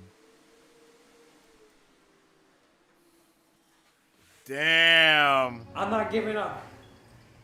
I swear to God, one day I'll Maybe get her you brother out of here. wasn't. Maybe her brother isn't the hangman. Maybe it really is her pop. Damn, bruh.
They literally made her crazy, yo.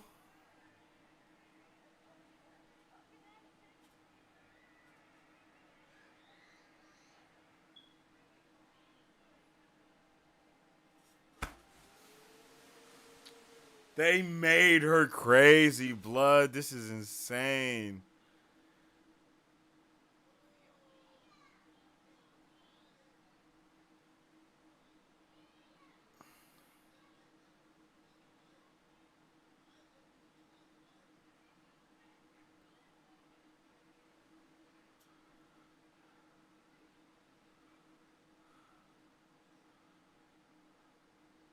Oh, present day. I was like, what the hell is happening?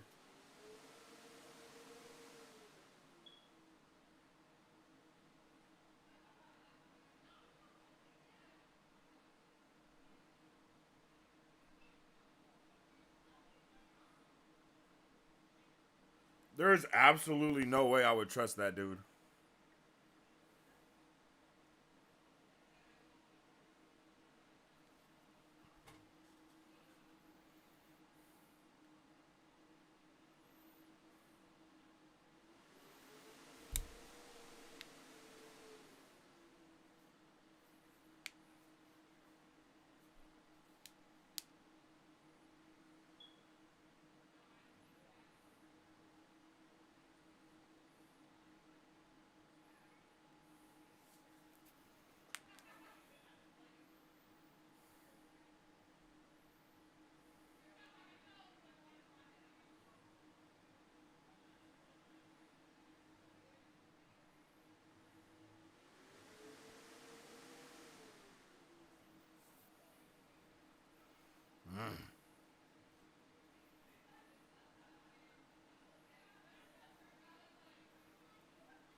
Uh-oh, he gonna die next.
She was in that bitch for 10 years.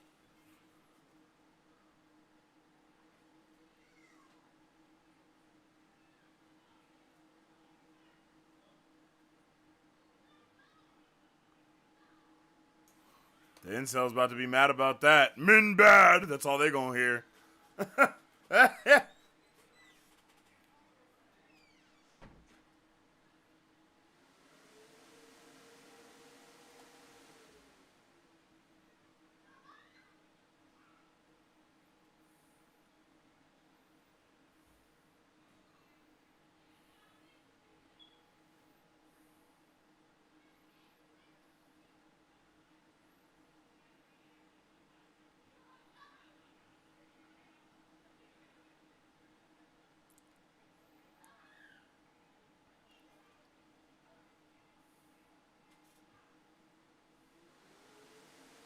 Uh-oh.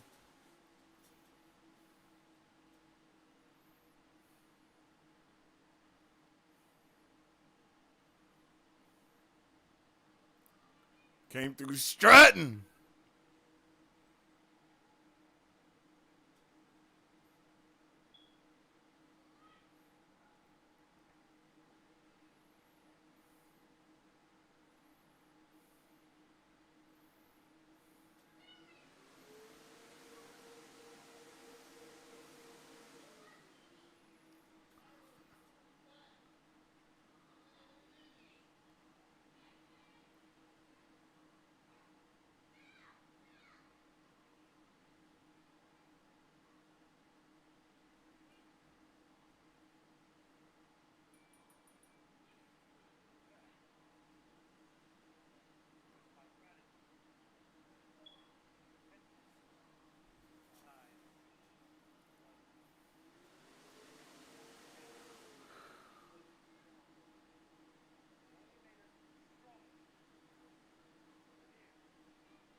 Hey, yo.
Sheesh.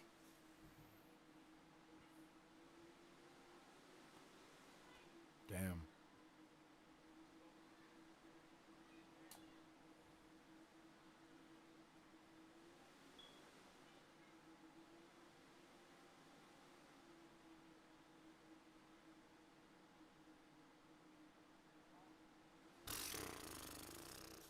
She said you would say something?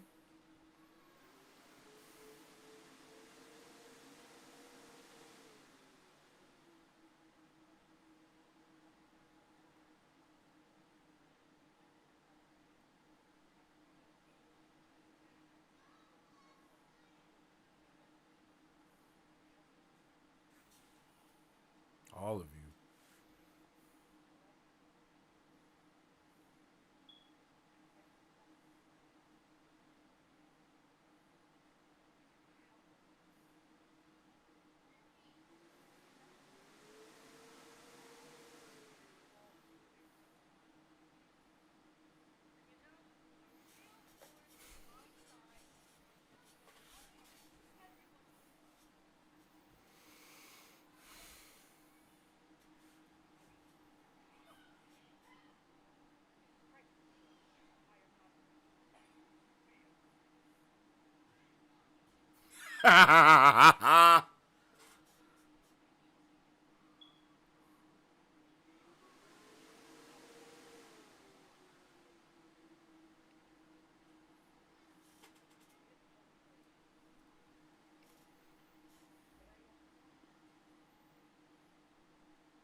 Oh man, I was hoping that she went off on everybody and let it be known that bro was smashing bro's wife and some more shit.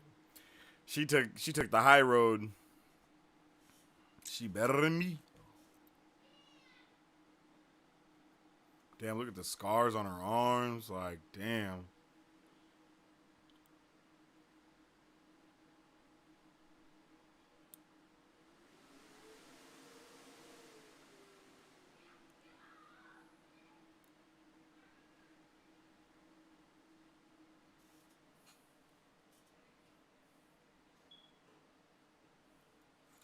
She about to burn the house down. She about to burn the house down, chat.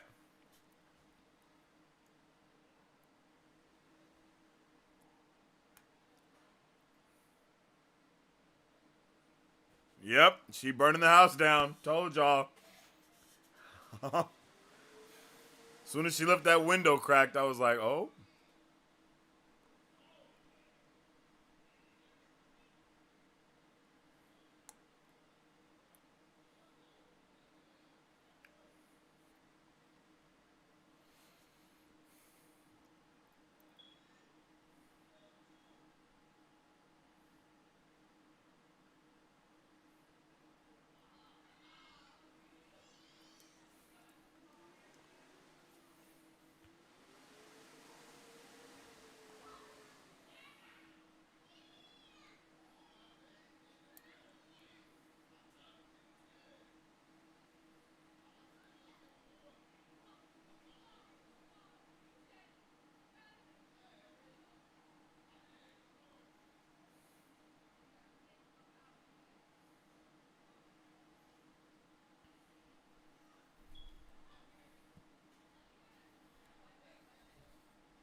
I came out 1-2.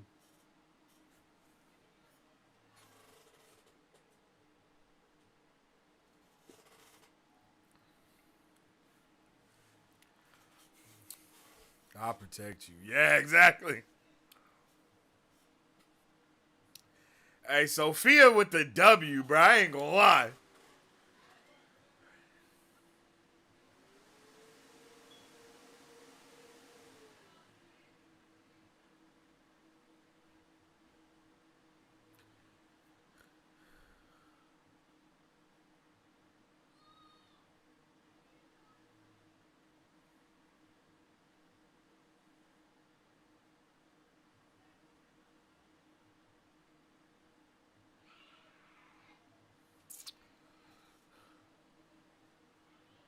Okay, maybe she didn't burn the house down.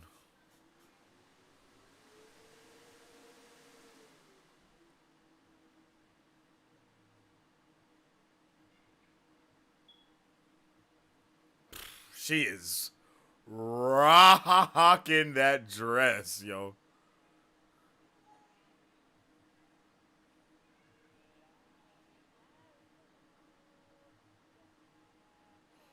Oh, she murdered everyone herself. Oh!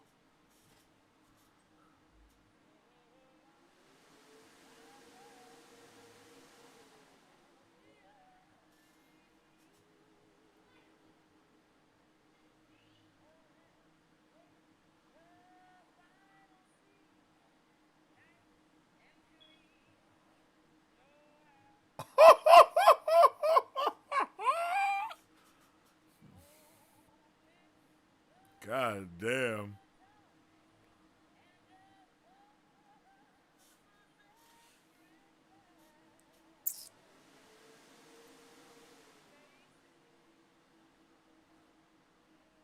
She killed everyone in the house.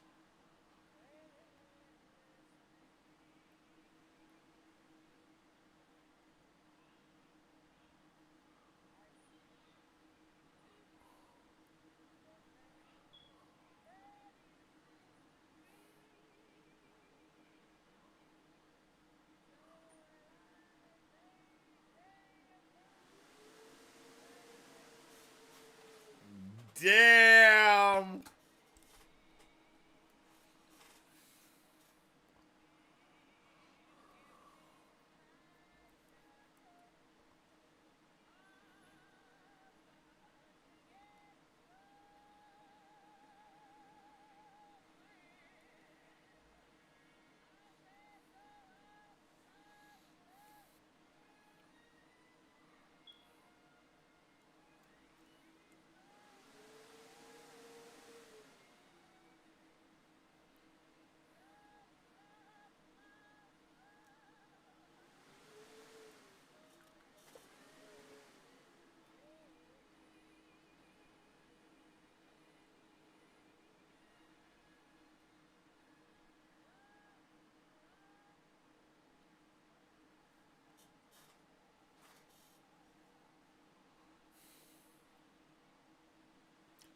Damn.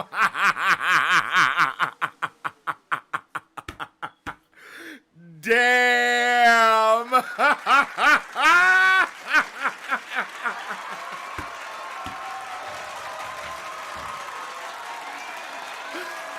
Damn.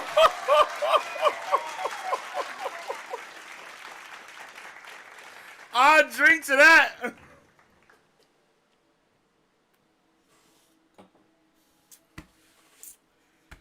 God damn.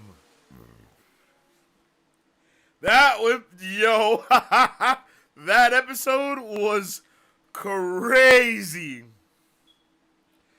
That episode was crazy, chat. That episode was absolutely insane. Let me know how you guys feel about that episode in the comment section down below, bro. Holy moly. What an episode, chat. Yo, let's get some likes on the stream if you guys enjoyed that episode. Let's get a 1 in the chat if you guys enjoyed episode 4 of The Penguin. That was awesome.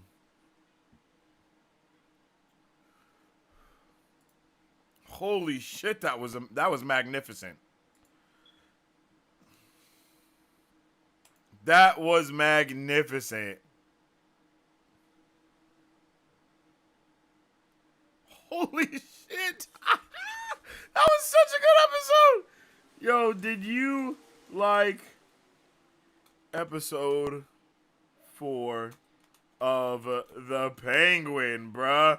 That shit was fantastic, chat. All right, let me know all of your thoughts, theories, and any questions that you may have about the episode while I get into my official review for this episode, okay? I'll give my review, give my thoughts and stuff, and then after that, we can talk about the episode a little more. All right. We just got done watching episode 4 of The Penguin, and man, this episode was absolutely insane. Like, this episode was amazing, fantastic, all the things that it needed to be, and it was everything that I wanted from this episode.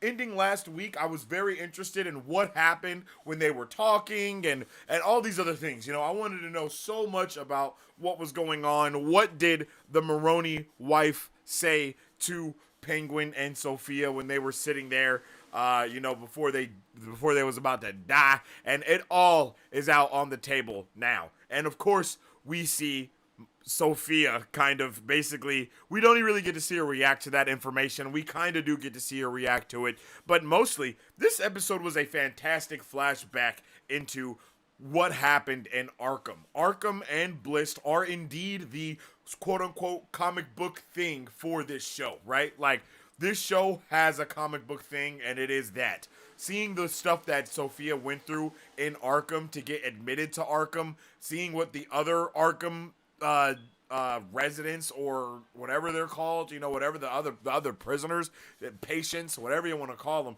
seeing what they went through as well, it's just so insane how much they had to endure on a daily basis, on a day-to-day basis, and how intrusive everything was for them. And it just shows that, you know, Arkham is Arkham no matter where you're at. Arkham was doing Arkham things to the fullest extent. Definitely creating monsters in the truest way possible. I mean, that poor girl, it seemed like she didn't even want to be how she was. It kind of seems like she was definitely forced to be that way. And it just kind of gave us a whole bunch of good stuff to see there. So this episode did a wonderful job with all of those things, and now let's kind of talk more about and go a little bit more in depth with the things that happened throughout this episode. Starting, of course, with what I was talking about before, and that being how she straight pulled up on them, yo. Like, the wife pulled up on them like it was nobody's business, okay? She was there and she was ready. She was like, you think that you can screw us? You think you can mess us over and all this stuff? And look at how confused she was. She literally has no idea what's going on, and that is so sad because it just shows how the Penguin continues to manipulate everyone around him and how they have no chance against knowing what's actually happening. And we see how he immediately just starts lying. I never cheated your family. I never did any of that stuff. I obviously was going to lie to Sophia. All of this stuff was for you. It never was going to be what you think it was. Saying all this stuff right there in front of Sophia because he obviously will say anything he needs to. And I think he can sell that off to her as, yo, I said anything I need to say. Yo, my boy came back for us and I knew that was going to happen. But you was too far. What was I going to do? Carry you with a bum leg? I can see him saying all of that stuff, yo. That seems very Penguin-like, you know? And it just, the way that we get to see her actually look and see that he saw her and they just leave, you know? Like, they left her straight up there on the place. And it was just crazy to see the Penguin just kind of, you know, it was awesome to see the Penguin from a different perspective, you know? Like, it was really cool to see that. I really appreciate it. And the first person she calls is the only person that she can call, and that's her boy. You know what I'm saying? That's her boy. No, that's her, well, not her boy, but her therapist. And it was super crazy to see how, quote unquote, normal Sophia was before. I mean, she was not, you know what I mean? Like, she was just a normal person doing all of these things for women, in fact, showing you how messed up her father really was, because to pin the murders on her when she obviously is all doing so much for women, like, that is so, bro, that's just fucked. Like, there's nothing else to say. That is how you know you're dealing with like a narcissistic psychopath, because the thing that she loved to do, the thing that stood out to her the most, you know what I mean? That is the thing that she ends up getting pinned for, right? She wanted to stand up for women. She cares about women, all of these things. And her dad pins the murder of all these women on her. And I mean, that was another crazy reveal as well, right? Is that just, she is straight up just trying to do the right thing. And, you know, even to the point where when this, you know, this reporter pulls up and is talking to her, she wants to help her. She's trying to help this reporter because she's like, yo, she cares about what's going on with these women and that women are dying, especially under her father's watch, especially after seeing how her mother died. It was just insane to see all of it. And, you know, it was a lot of, you know, little foreshadowing moments as well to what actually happened to her mother in this case as well. It was just a lot of good stuff going on. And I mean, look, you can see how the Penguin is looking in the background. And he's like, bruh, who the hell is this woman talking to? You know what I mean? Like, the way he's looking at her, like, bro, what's going on here? You know, and it just seems, you know, it just seems to me that there is a lot going on already in the first, like, just in these first 15 minutes of this episode, right? Already we were getting into a lot of interesting things. And then it was just super sad to see that Sophia is the one that initially found her mother, right? She's running into there. She's going with her. She's like talking to her mom. You can obviously see that there was like an argument had. There's obviously stuff going on here. And she turns around and sees her mother not standing there. You know, she sees her mother has been hung in the house. It's definitely not,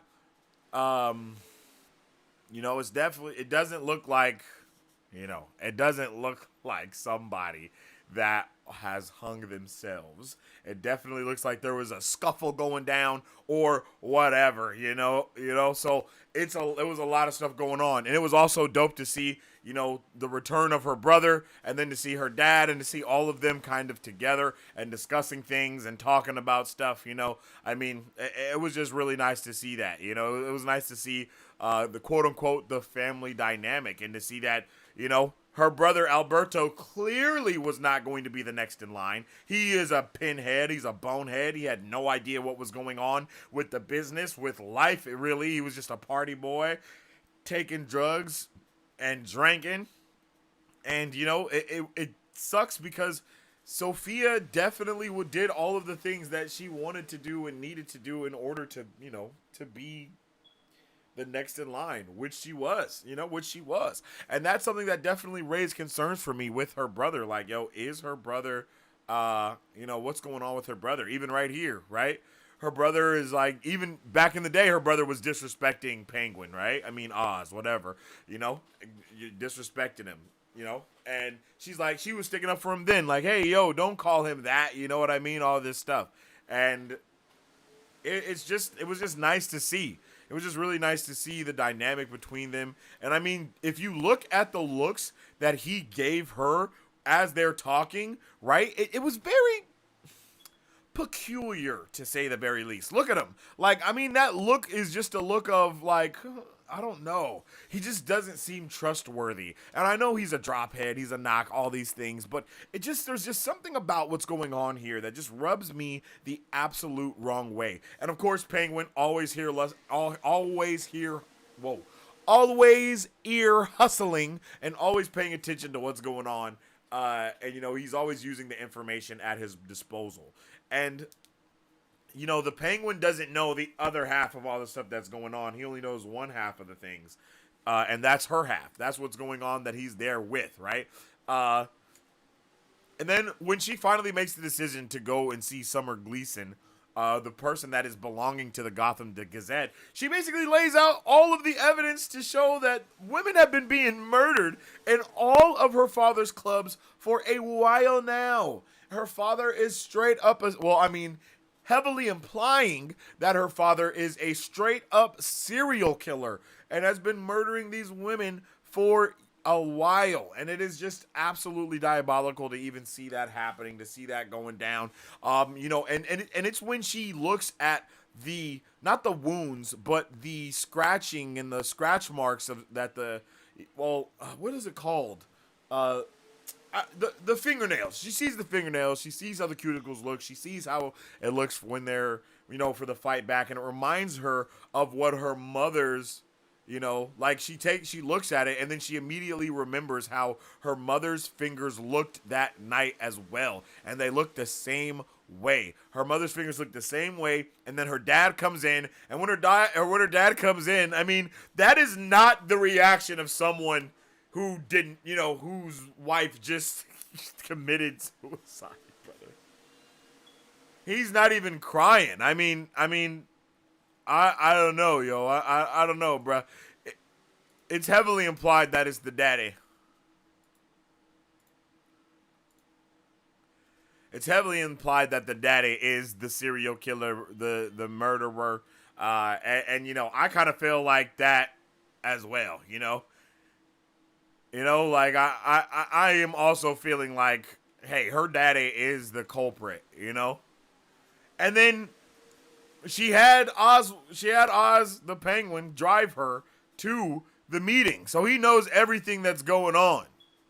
And he's like, bro, what in the hell is happening here? You know, he had no idea. He had no idea that her father was going to throw her in Arkham and pin all of the murders on her, right? How would he have known that? Which is a fact. Like, it's not his fault. The Penguin did not really do anything wrong. He was just doing his job. And, I mean, look, him and Carla are standing there. They're talking. They're chatting. All this stuff is going on. You know, it's just so sad, man. So sad that literally everyone turned on her. Her and Carla were fam. You know, it's just sad, you know. And then I love the way that she immediately notices that Oz has a new jacket. You know, like, how did you get this? And it's because he snitched on her. You know what I mean? Basically. But he didn't snitch on her technically. I mean, it's, in a technical sense, he didn't snitch. He did his job. That, you know, bro, you talking to the press. You're not supposed to. I'm your driver. I got to tell your daddy you was talking to the press. You know what I'm saying? And how was he supposed to know that her father was a serial killer for, you know, serial killing women? There was no way he could have known. So, you know, I just like that we get a lot of those answers very early on. What was going on? What Falcone was doing. And look at how Falcone, it just immediately is ready to turn on her with like a drop of the dime, right? He is not worried about it. She's immediately terrified because she knows that, well, her father is not scared to, you know, do some terrible, crazy shit. As we clearly see, he's not afraid at all to do something terrible, not only, you know, to his own flesh and blood. I mean, look at the way that man is looking. Look at him. Right, you can already know that he is doing some messed up stuff. And then he has Penguin take her home, and immediately what happens? they get stopped by the police. Her dad was wasting no time in framing her for these murders and framing her for the things that had happened. It's absolutely diabolical. It's absolutely wild how quick bro was, showing that the police are obviously in the Falcone's pocket, right? Like they are, like they're not good, right? The cops are not good cops. They're not good police. None of that stuff. Like they're everything is corrupt in this city. It's very clear to see that.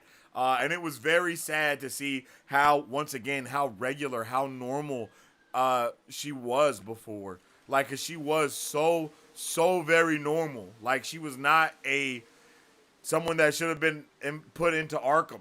You know, she's not like the Riddler. She's not like the Joker or any of those crazy people or Magpie. None of that. You know, she is her own person. And then it was just so sad to see how they absolutely violated her. Like, that was insane. I don't know if we've ever seen, you know, how they treat Arkham patients in a way like this. Right? Like, just stripping her down straight naked, like how being super invasive in her orifices. You know, that was just, like, that's just so weird. And then they gave her a pap smear, yo. Like, this is wild for them to do. And the way that they just pull her down, like, bruh, all of that is just so absurdly evasive and just, it's just nasty and just makes you just feel like, bruh, gotta make you feel terrible. Literally not treating any of these people like they're human beings by any means necessary. And then we see this freaky ass doctor who's definitely getting off on this wild stuff. And then we see his freaky ass assistant, Julian Rush, who is also getting off on a lot of this stuff, which she calls him out on rightfully, because bro was definitely looking, I don't know, bro. He was looking at her real seductively. I don't know. But you know, it was just crazy to see that they just did not care and how little care is given to any of these Arkham people. It's like, yo, is this how they're doing everyone in Arkham? You know, like, is this what they're doing to everybody in Arkham? Like, why? Why is this happening? And it was crazy to see the introduction of Magpie. I think I saw some people thinking that it was Harley Quinn, but it is in fact actually Magpie and not Harles. And that's also, you know, crazy. It's crazy how many little drops they were giving us for people and name drops and left and right. You know, we got a little bit of everything. And I love the way that Magpie is in there just kind of tweaking, you know, like, you know, she was on the Bliss, all the things, right? We get all of the things. That is one thing that I wish we would have got a little bit more of in this episode, is a little bit more understanding on how the Bliss works, what the Bliss is, and all that good stuff. And we really don't get that, right? Like, we really don't get that. We just get to see, you know, basically her get her medicine. She's super hyped for it. Like, she chews it up. And then look at her, immediately it's a reaction. Immediately she's gone off of it, legit, immediately. And, you know, that's just something, it's just crazy how they give absolute. And then, of course, you can always see the doctor looming in the background. Like, look at him, he's like right here. Look at him, he's just watching everything that's happening around all the time. He's such a freaking creeper, bro. There is obviously, and then that's when she walks in, right? She sees her walk in, and the doctor is standing there, obviously watching his experiment at play. All of it is wild. Like, the doctor is not a good person. None of these people are good people. None of these people are good people. And it's just insane to see how not good people any of them are. Down to the point of them giving them knives and letting them have an all-out... They're about to let it go down. Are you going to kill this woman? Like, bruh. Like, what? What? It's crazy that they, like, oh yeah, give her a fork and let her die. Like, damn, bro, like, this shit is insane. And obviously they're doing stuff so bad that we see this poor girl take herself out because she's saying, end it, please end it. I don't want to go through this anymore, because they obviously are brainwashing everyone in this piece, brother. And then she just takes herself out, bro, because she just doesn't want to live there anymore. She doesn't want to go through the things anymore. And what's the response to her seeing this wild shit? They strap her down and they give her electric therapy. Like, bro, what the fuck is happening? the worst doctors in the history of being doctors ever, bro. Like, this is not the way to handle someone just going through a traumatic experience, bro. Even if she was guilty, this isn't something to do with somebody. It definitely seems like they were purposely trying to breed something. Like, they're trying to breed some type of crazy, some type of villains. They're trying to breed something for sure, because it's like they're giving people bliss. They're making them lose their mind in order to use them to do something that, like, there's just a lot of shit going on here, and it is absolutely tragic. It is a travesty what is going on and occurring in Arkham. And you can see how after that first hit of that electrotherapy is when she starts to lose her mind. Immediately she starts to lose her mind. She immediately gets the grip on reality begins to loosen as she goes through these things more and more. And they just continuously get her, and then like just continuously do her dirty. Continuously put her into these moments, into these areas of heighten just everything. And it's just so sad. And then at one point, after it goes and goes and goes, she finally breaks. And at that point of her finally breaking, she sees her mother hanging yet again. And it's like almost at that point, she kind of became the hangman, but not the hangman in the traditional sense. Maybe even one of my theories was that her brother is the hangman, because in the comics they're both serial killers. So in my theory was that her brother was the hangman, and that she may end up being the holiday killer of some sort, because that's kind of the vibe that that they may be trying to go for, is like subverting the tropes. But now it seems like her dad was the hangman actually. And that's crazy. It's just crazy. All of it is insane, bro. It's all just insane. And then we see that she was there for 6 months, brother, and then she found out that they weren't going to give her a trial. And then that is the moment where we see she actually loses it, right? We see that she cannot handle that. And then her brother can clearly see that she, like, look at that face. Like, look at their faces, both of them. They're both so distraught about what's happening here, and she loses it. He's not losing it, obviously. He's fine, but he's also sad, and it just does go to show how much he truly loved his sister. There's just a lot of going on here, man. A lot going on here, and it's so sad. And then we finally see Sophia break. She murders Magpie, takes her out, and then she's like, I told you I'm innocent. Can't you see? I just killed this person. And then they hit her with the dosage of the wosage, man, and that was crazy. I wasn't ready for her to get hit with a dose. And then she is back with, she's back with her, with the dude, bro. And then Julian I got issues with Julian, but I love that she calls him out for all the things that I was wanting him to be called out for. And then we got to take a moment to just talk about how she strut in like the baddest bitch on 2 feet. You feel me? Rocking the hell out of that dress and coming through like she knew she was about to kill everybody in the room except the little girl. And that was awesome. I loved it. I love seeing that. I love the way that she talks to everyone and lets them know, like, it's crazy that none of y'all stuck up for me. It's crazy that all of y'all wrote a letter against me when I thought we was cool. I thought we was rocking. I thought we was friends. I love that aspect of things. And then she's like, but it's okay. Tomorrow will be a new dawn, and you don't have to worry about anything. And they kind of finessed us. I thought that she was going to burn the house down. Usually when people open that window, it's to get oxygen flowing so the fire can spread. But instead, she opened that window so Vidi didn't die. So she could torture him himself or get him to do whatever she needs him to do anyway. Like, I love that, bro. I love that she basically she's holding Vidi hostage to either kill him last or to get all the information she needs to know about the business, because let's be honest, her uncle Luca definitely wasn't the one that was actually running things. I'm just down for it, bro. I love it. handled one entire thing on its own. I think I saw someone in the chat say, one family down, one to go. And I love it. I just love it, yo. It's going to be super dope to see what Sophia does in the future. And I love the way that she bonds with this little girl here. I love the little way the little girl's like, my mommy told me not to talk to you. She said you did bad things. And then I love what she chooses to say here. My father locked me in a dungeon. She's like, I did do bad things. She says, well, my father, wait, what's happening? She says, my father locked me in a dungeon and I had to fight the monsters to survive. And then when the little girl asked, am I gonna, oh my goodness.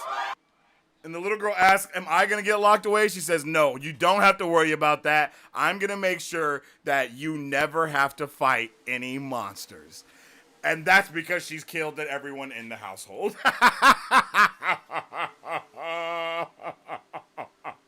Sophia is amazing. I mean, it's crazy how this show has me rooting for villains left and right. And I continue to say it. There is nothing about this show, in my opinion, that follows like the traditional trope of how things go, right? Like, I don't think any of us assumed that she was going to kill the entire family. And if we did think that she was going to kill the whole family, we didn't think it was going to be like this. I definitely thought she was just going to out Vidi for smashing her uncle's wife. You know, I thought all of these different things were going to happen. No, none of that happened.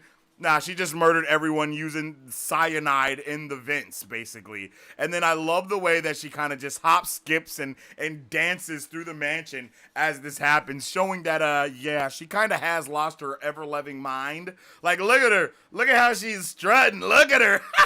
She's literally ecstatic about what she's done, even putting a little skip into her step as she walks away. Like, what? Like, she is a fantastic... she's a fantastic character. This was a fantastic episode. I love the way that she chooses to do things. She's definitely become a even more of a psychopath. I'm pretty sure she killed like 5 or 6 people at the minimum, not to mention all the guards and stuff that were in there too. So there was a lot going on here. And it was a beautiful, crazy episode, bro. This was a crazy episode. And I loved, again, the deep dive into Arkham, being able to see what really happened there. All of the craziness that we got to see. All the name drops that there were. And then, of course, seeing Sophia just be a bad bitch in a yellow dress. You know what I'm saying? Like, ain't nothing wrong with that. Ain't nothing wrong with that. You know what I'm saying? And then she just keeps skipping through the mansion. I love it, yo. I love the energy that she gives. And then she just knows that Vidi is going to be the only one that's alive. She goes in there and she is like, hey, yo, let's talk about life. And that is how we finish this episode. I just love it, man. This show continues to surprise me. It continues to capitalize on not being tropey, I guess you can say. Like, and it's not... You know, it takes us by surprise. It takes things by storm. It's an amazing, amazing show. And I think it will continue to get better and better as we go. And I just cannot believe how they have ended this episode. You know what I mean? Like, what a fantastic episode. What a way to go. What a way to end it. I love this episode, and I hope you did too. Let me know how you feel in the comment section down below.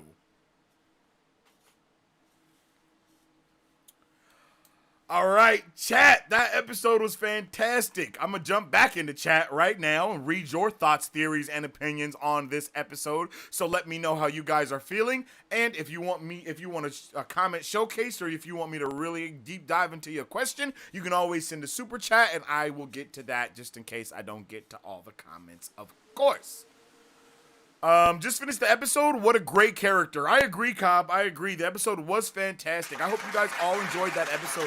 Make sure you drop a like and a share on the screen if you haven't already, because that episode was a major dub. Let me know how you felt about it, and let's get a 1 in the chat if you guys had a good time with this episode. Let's get a 2 in the chat if you didn't, and then let's get a 3 in the chat if you don't know how to feel exactly. Okay? Okay. I think it'll come out that Alberto was actually the hangman and Dad was covering for him. That's why Alberto was visiting her out of guilt. I think that was my first theory, Jack. I hope you're having a good day as well. That was my first theory, Jack, was that he's actually the hangman, and then Sophia will end up being the holiday killer or something like that to kind of put the spin on the trope.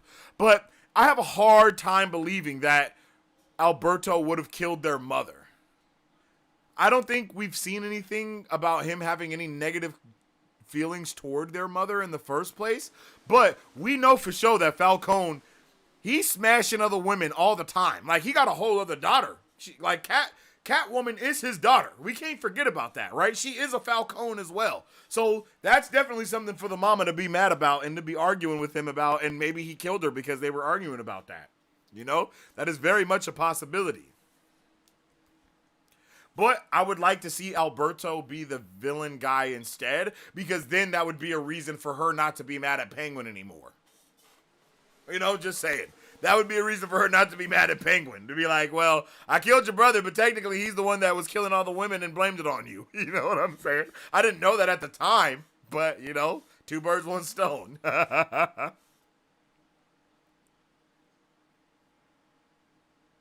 She's already gone before she ate? Oh, before she stepped into the room? I'm not sure what you meant by that. How damn good was that? I'm rooting for the main enemy of the Penguin. Confused feelings. I don't know if she's the main enemy of the Penguin, though. You know, I really don't think that she's the main enemy anymore. It feels like she could be, but really, I just feel like, you know, I don't know. I just feel like I don't feel like she really is that mad. Right? She just killed her entire family because of how they disrespect her, right?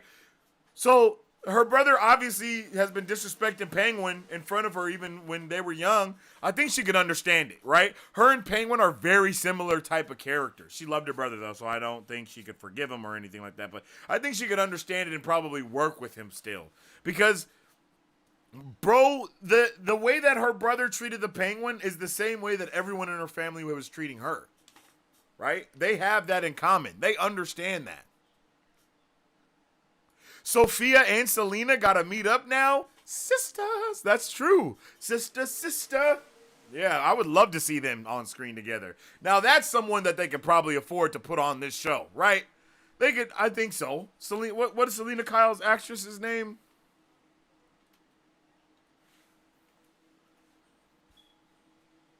Zoe Kravitz, right? I think Zoe Kravitz has she been on a television show before? Oh, she was in Divergent. Oh shit, that was her in Divergent. That's crazy. Yeah, she's been in Big Little Lies on HBO and stuff. She could maybe, you know, pop up in this, possibly. That would be nice.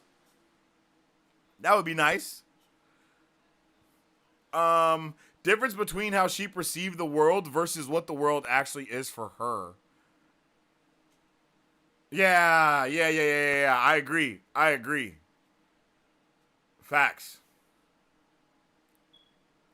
The whole family was in on it, Anthony. That shit was crazy. Now I understand why she felt so betrayed. Now I understand why she's like, I'm not safe. I'm at home with my family. Like, bruh, they're all out. They were all out to get her. Just so wild. Or not out to get her, but all blindly believing and following her father, like damn.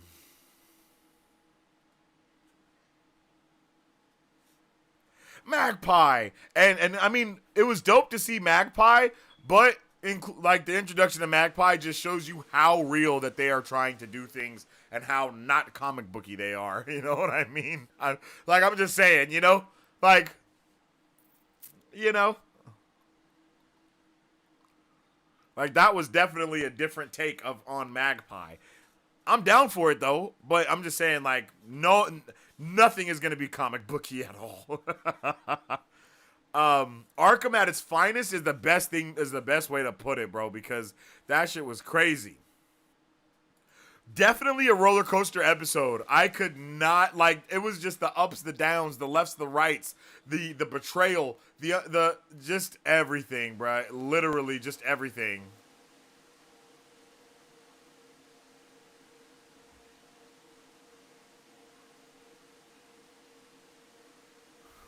Yo, I don't know what was going on, but I guess my TikTok was not up, so I didn't get any of the TikTok comments. Yo, that's definitely my bad, y'all, over there on TikTok. I missed every single one of y'all comments. I am so sorry, y'all. My bad, TikTok. I missed all y'all comments, man. I hope y'all liked the episode, though. I really hope y'all liked that episode, indeed. That's definitely my bad. Because I did not see chat until my shit was tripping. I don't know what happened, literally. Okay. Such a good cast. Yeah, I agree. One time for Sophia's dress, but the dress was dressing. Bro, I was like, okay, Sophia, I know. Don't hurt him now. Don't hurt him. You feel me? Don't hurt him, Sophia. Because she was killing it. Yeah. Penguin and her can reconnect. I think there still is room for them to reconnect. She just killed her whole family. She doesn't really have a lot of people on her side right now.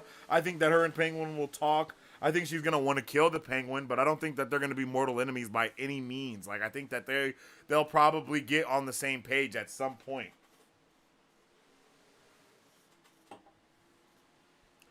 Now, that may just be wishful thinking, but I think it's a real possibility. Yeah, exactly. If she finds out Alberto was the hangman, she'll be happy that Penguin killed him. Because she probably would have killed him herself, to be completely honest. Well, maybe not. I mean, this Sophia would, but pre-Sophia wouldn't. Hey, yo, I appreciate you. Thank you for the $5 holla jack, man. Appreciate you, brother. I hope you're having a fantastic day today, bro. For real. Let's check it out.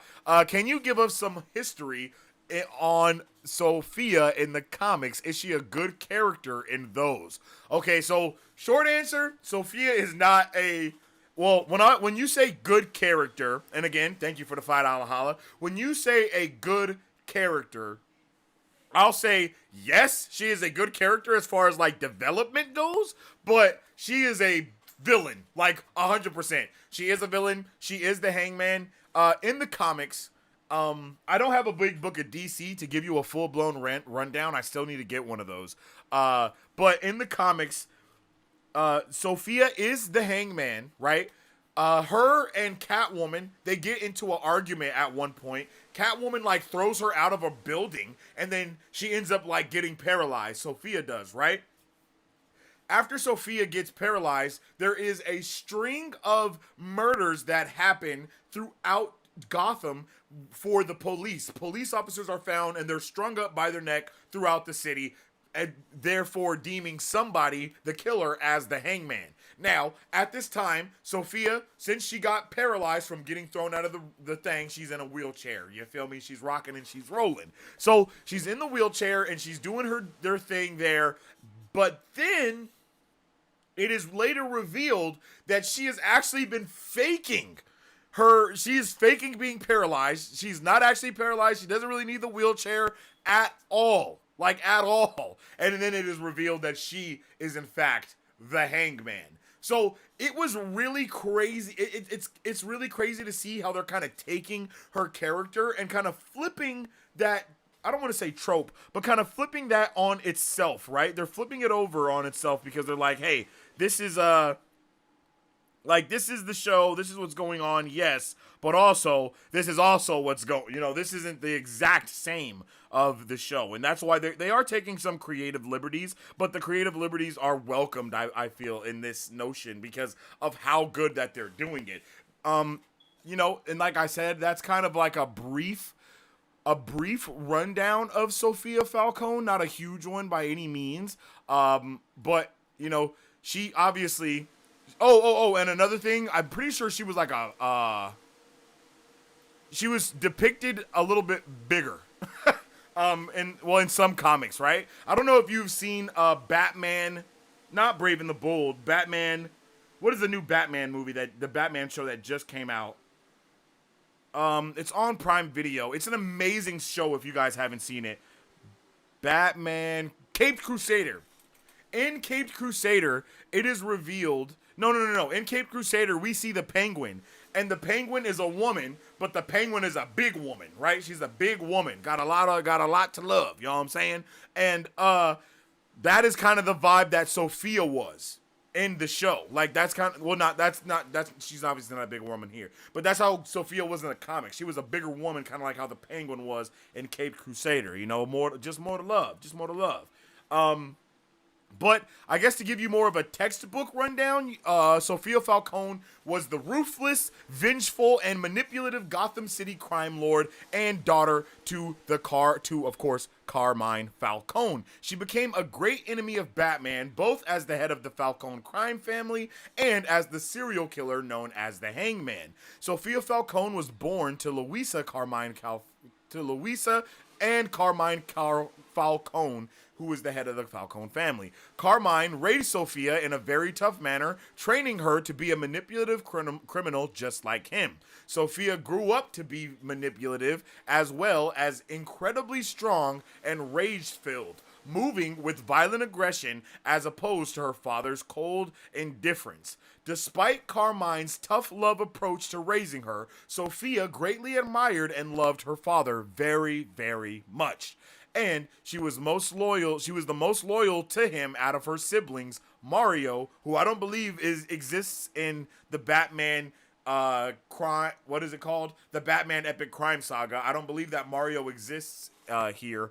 And then of course Roberto. Sophia later marries Rocco Gigante or Gigantic, whatever, as part of a much larger scheme. And, you know, yeah, that's kind of all that stuff that goes on. So that's Sophia. So now I kind of want to talk about her brother a little bit because I kind of already talked about that. We're just gonna keep diving down the rabbit hole, okay? So when the serial killer known as Holiday began killing members of Gotham City, the Falcones became one of Holiday's major targets, and Carmine freed Sophia from prison to get her to help in taking them down. Some of Holiday's most notable victims included Alberto on New Year's Eve and her cousin Johnny Vitti, who threatened to testify against Carmine on Halloween. The killings were investigated by the Gotham City Police Department and the vigilante, Batman, of course, and they were trying to take down the Falcones. Sophia was determined to find the Holiday killer first because they needed to know who it was. Over the course of several months, Sophia tried to get information from her aunt, Carla, and the Riddler. But she repeatedly came up with nothing. So the murders kept happening. People started dying. Jasper Dolan, Big Lou Maroney, Sal Maroney, and then I believe there was also an attack.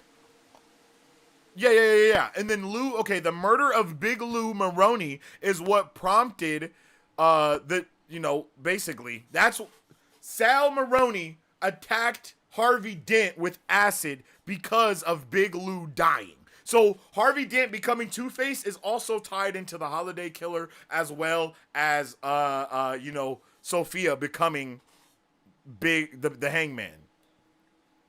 So Holiday was captured and his reign of terror was ended, but Two-Face was still on the loose, and that he became the big bad guy instead. And it was just crazy. All of that was crazy. So then, after that, I think they did try to send her to Italy. All that stuff happens. And then when she basically comes back to Italy, that is when she becomes the Hangman. So, Catwoman had confronted Sophia that claimed that Carmine Falcone's body was missing, and she wanted $1 million to retrieve it from whoever took it. Sophia later received a package containing her father's ring finger. So the ring finger for the son is that's what's actually happened to her dad in the comics. So they know the comics because they're taking these things and they're hitting refresh on them. You know what I mean? So that's a lot of that's kind of like a straight up breakdown of what was going down with Sophia in the comics, kind of in its entirety. There's a little bit more, but you know, that's kind of like the main gist of things. But yeah, man, thank you, Jack, for the $5 holla. And if you guys have any other questions that you would like me to deep dive in on a little bit more, you can send it as a super chat. You can also just comment down there, and if I get to your chat, I'll get to it. If I don't, then I'm sorry. But if you want me to for sure read your chat or your question or your theories or your thoughts, then just send it as a super chat, and we'll be able to showcase it here. Again, I definitely appreciate you, Jack, and I hope I answered your question as thoroughly as I possibly could. That's pretty cool. They did a great change for the character for the show to make her very likable. Showrunner did an amazing job. Yes, the showrunner and the writers definitely did an amazing job of taking all of this information that is out there and kind of condensing it and flipping it on its head and switching things around. I mean, everything is just perfect. Like, perfect casting, perfect writing. All the shit is just 10 out of 10. You know what I mean? All of that was 10 out of 10, 100%. Mephisto is the actor from Borat. Yeah, he is. Sasha. Is his name Sasha? Maybe it's not Sasha. No, yeah. Sacha Baron Cohen. I thought so. Yeah, Sacha Baron Cohen. He's awesome. Great actor. Can't wait to see him be serious or having a more serious tone. I don't know if I've ever seen Sacha Baron Cohen in a character. What is it? Sacha Baron Cohen? Oh, shit. I don't think I've ever seen him in a real role ever.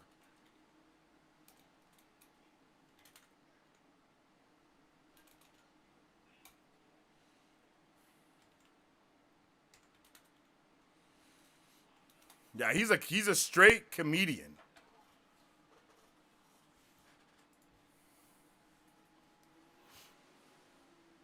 Like, bro's a straight comedian, but I think he could do great. Honestly. Yeah, she is a large lady.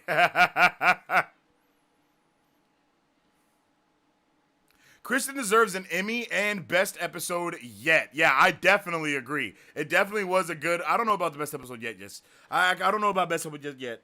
But it definitely was a solid episode. Like, I think the first episode is my favorite episode. I'm not gonna lie to you. Like, I still have not got that entire, you know, like, I haven't had that feeling yet from this show again, right?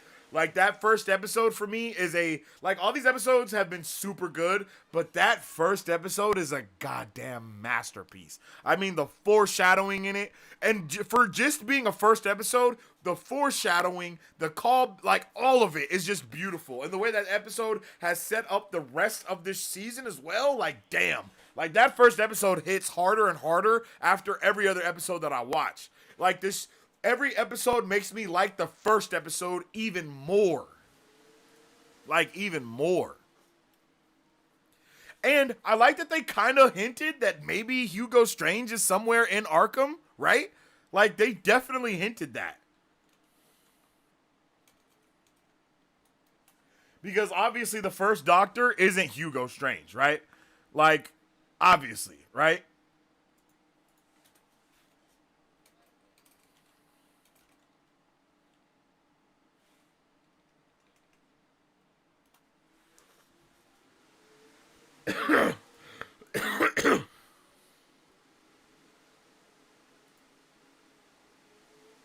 Because, I mean, think about it. She says, whatever the first Doctor's name was, she's like, yeah, he didn't think I was crazy. He told me I was crazy. And then she proceeds to say, and the Doctor after that, and the Doctor after that, and the Doctor after that. You know what I mean? And I just feel like the reason why they said that was in order to get, you know, in order to kind of possibly tease that Hugo Strange may be now the head Arkham doctor, which is wild. Wait, is Doctor Strange Marvel or was he in DC as well? Oh shit, there is a Doctor Strange in DC. I wonder if that's why they always call him Dr. Hugo Strange, cuz they never call him Doctor Strange like that, like ever. Like they always call him Dr. Hugo Strange. And sometimes they just say Dr. Hugo.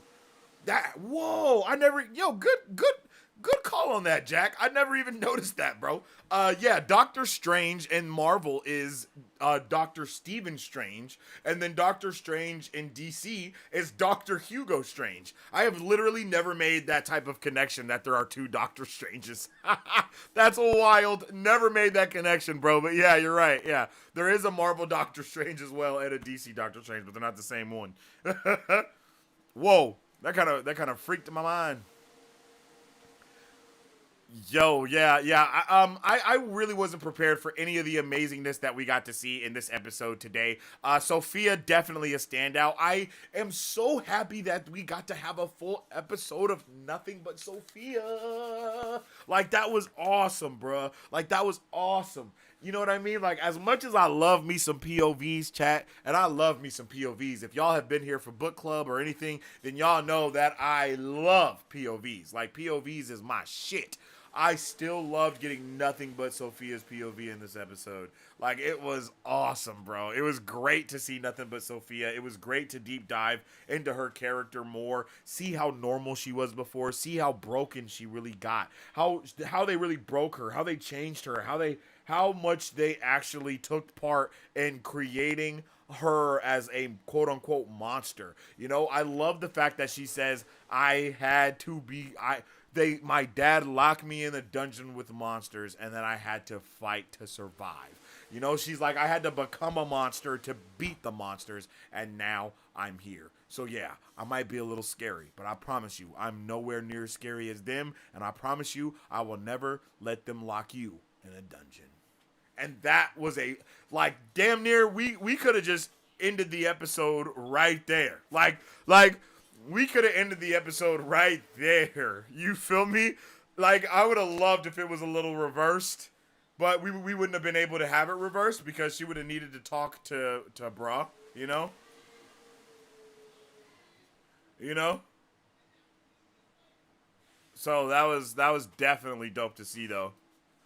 That was just definitely dope to see. Every character that we got to see shined in this episode as well, which was crazy. Like, I wasn't ready for everyone to really be shining, bro, because they, like, every character, like, this show is just so good. Like, the actors embody the character that they are. Like, all of them do. Even some of the side characters, like Carla and the other cousin, like, they all just, they embody that shit. It's crazy how much they do, though. It's crazy how much they embody their characters. I just love it.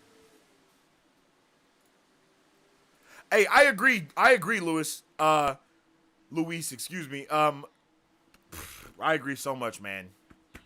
Mark Strong is definitely a better, like, I don't, wait. Well, yeah, I do kind of feel that way. I'm not gonna lie. Like, yeah, he was way better. I kind of wish it was him the first time. You know what I mean? Like, he was so, I guess you could say they're both very good. I guess it's more eras, right? Like, because bro's definitely older, you know, it's like 10 years later, 10, 11 years later that she was locked up, you know, but, nah, I think you're right. Mark Strong did bring his A game. Like, I believed every moment of it, But I do remember chuckling a little bit at John's version of Falcone. I think it's just because of who he was, maybe just because of the actor, and I usually see him in other funny stuff. So when I first saw him, I was like, you know what I mean? I was like, look at this dude. You know? Like that was kind of the vibe. But, nah, I agree, yo. Mark Strong did an amazing job as Carmine. And I really, really loved being able to see how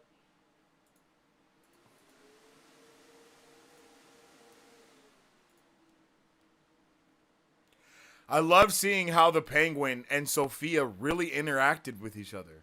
Like, she really cared about him, and he really cared about her. Like, I don't think anyone can make me believe that he didn't care about Sophia, or to make me believe that he was trying to really, rat out Sophia. Like, he was really just trying to do his job really, really well. Like, that's it. Like he said in the last episode, right? A guy like me, having my own shipment, doing my own stuff, running my own job, running these own things. Like, that's huge for a guy like me.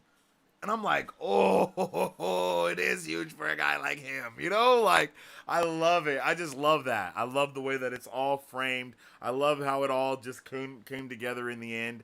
And I just can't wait for next week's episode yet again. And I hope you guys are having a good time with this as well. For real. Like, because it's truly fantastic.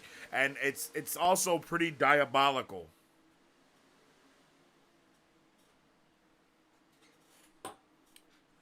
Woo! And it's also pretty diabolical, the way that everyone is such a terrible person. That's the thing that sucks. Literally, Vic is the only good person. And that's why I feel like, his underdog story being taken away is him falling from grace, quote unquote.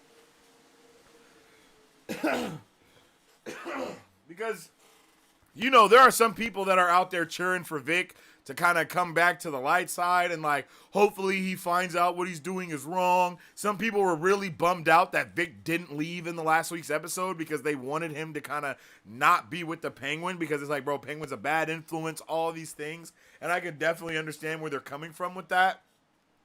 But I want him to go to the dark side, baby. Like, I want him to go to the full-blown dark side. Because I don't think he's going to become a full-blown Victor Zsasz or anything like that, Like, I don't think he's going to be Victor Zsasz by any means, but still. Still, though.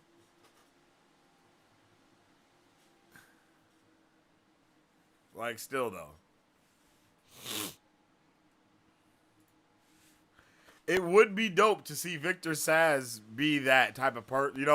All they gotta do is say something like, "Bro, why you being so sassy?" or something. Like, "Oh, whoa, is that sass coming from you?" Like, I don't need the sass or something like that. And I'm hopping on that theory immediately. Literally, let them say something even adjacent to Victor Zsasz, and I'm hopping on it. I'm like, I'm bringing out the tinfoil hat immediately. I'm going to be like, guys, hear me out. Maybe. No, like, I'm going to be on it, bruh. I'm going to be on it like an opponent. For real, for real. Would love to see Mark Strong as Brainiac and Superman. He does have that Brainiac look, but I think he looks a little bit more like Mr. Freeze to me.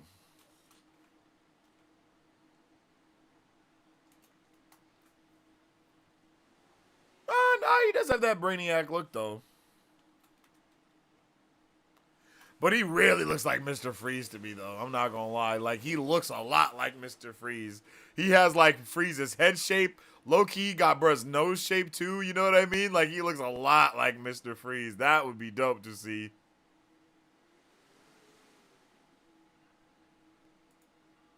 Yeah, I would really like to see that.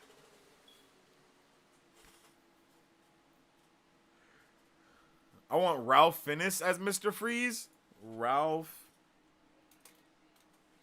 Fiennes.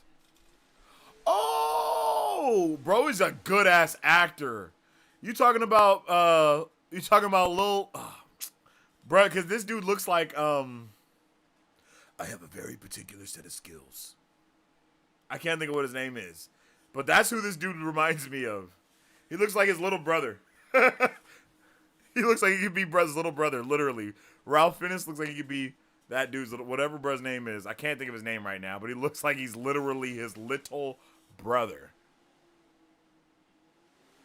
Hey, Ralph was in Kingsman too. Ralph and Mark Henry, not Mark Henry. Mark Strong and Ralph Fiennes were both in the Kingsman. That's dope. The Kingsman was an amazing movie. We need more movies like The Kingsman. Sad that I didn't see the second one, actually, now that I'm talking my shit. I didn't see the third one. I didn't see the third Kingsman movie. That was like a flashback. I really actually need to see that. That looked like it was dope. Oh yeah, what's up with the Marvel Cuphead? My bad. I don't think I said hi to you, G. I apologize for that. Hello there. Oh, you know what? I think I got the super chat. I think that's what happened. Yeah, so no, I'm lying. That happened before that. Yeah, shout out to you. Shout out to my guy, Marvel Cuphead. I hope you're having a fantastic day as well, my brother. Man, Sophia Falcone's backstory is so tragic. Found her mother hanging, murdered by her father. Then, years later, finds out her father murdered her mother. And then gets blamed on the murders of her father and or brother. Crazy. Like, I really want the hangman to have been her father. But damn, it's like her brother. I mean, I really want the hangman to have been her brother. But it's just not, that's not possible. Because I don't think her brother killed her mom. You know, especially because they were so young. Like, there's no way her brother did that, you know? But maybe her brother saw her daddy kill her mama, and then he became a killer too. You feel me? Like, any of that stuff could be possible. For sure. But we all know how different, POVs can be. I doubt we'll ever get to see Alberto's POV or the, you know, of the situation or anything like that, but, you know. For now, for all intents and purposes, her daddy killed her mama. Straight up. And out. And that shit is crazy. Not just crazy, that shit is sad. Like, that shit is super sad that her dad killed her mom, bro. And then pinned murders on her when she was finding out that he's the one that killed her mom because he knew she was going, bruh. She was going straight to the police if she found out that her dad killed her mom. I mean, she started saying it after she was arrested. Like, bruh, nah, he's the one. I was tripping. I'm like, Sophia, do you know who paid for your lawyer, girl? Like, come on now. Like, let's be honest here. Like, do you think your lawyer actually is fighting for you, shorty? He ain't. She ain't. Sorry, love. She is not fighting for you. She fighting for that check. And corruption runs deep in Gotham City. And not just Gotham City, but also Gotham PD. Really, just Gotham. Gotham is corrupt.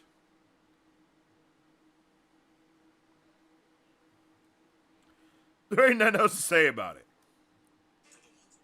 Like, it is a corrupt place.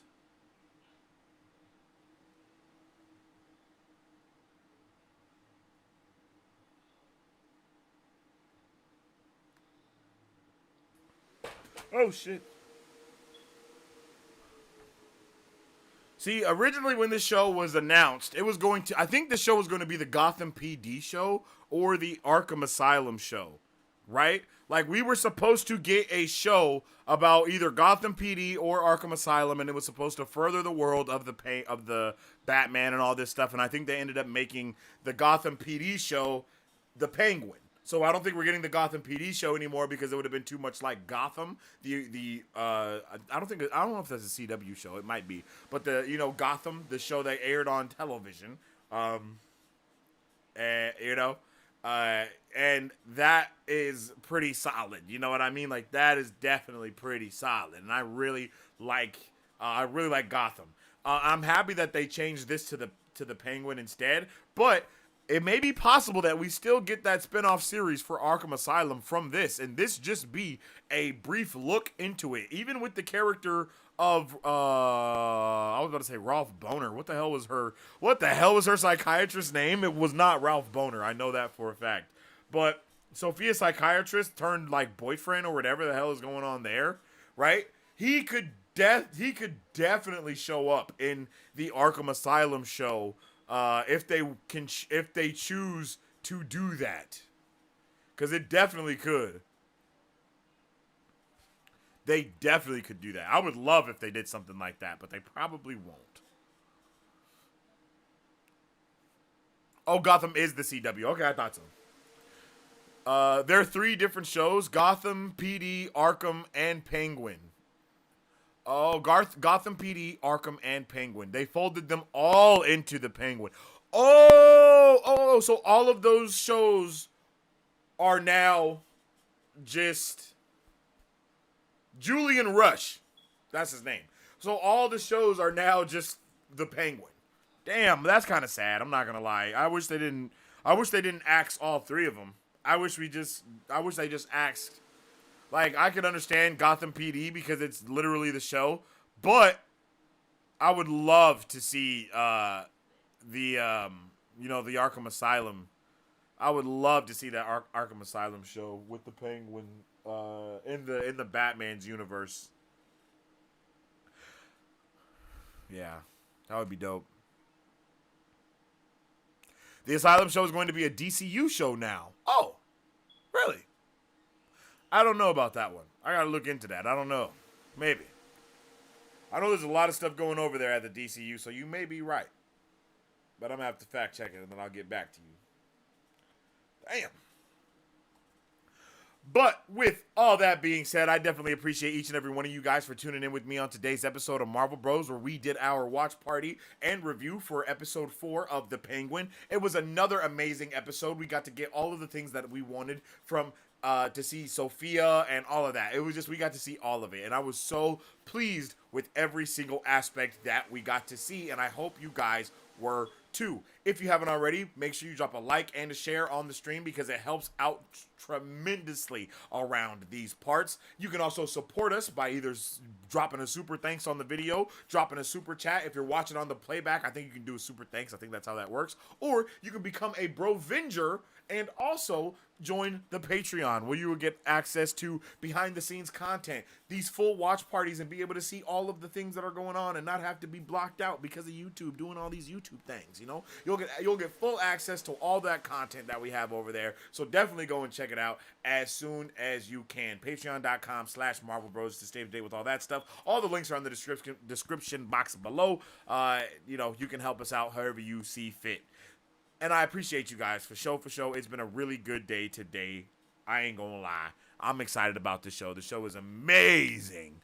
So we gonna have to dive deeper into all of this stuff throughout the rest of the week as well. You guys can check out my dedicated videos. I'm definitely going to be dropping a dedicated review for this right about now. It'll go out on the channel and you can check that out if you guys were not here for that portion.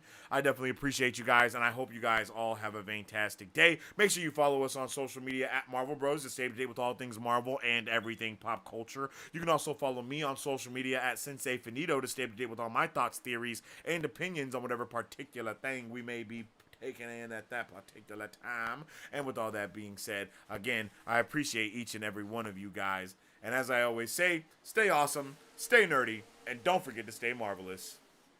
Excelsior. Oh, and don't forget, this week, tune in tomorrow for Marvelous Monday. Tuesday, we're going to do our last episode of this season's of Book Club. And then Wednesday, we will be doing our watch party and review for Agatha episode 6, I believe. Or 5. It may be episode 5. Yeah, I think it's episode 5. So, yeah. Excelsior. If you guys would like to support Marvel Bros, all you gotta do is visit our website at www.marvelbros.com and buy some merch. Represent a superfan.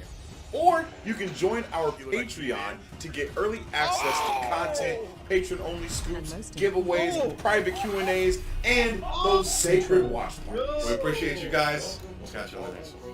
Excelsior. On today's pop culture news update. And on today's pop culture news update. On today's pop culture news update,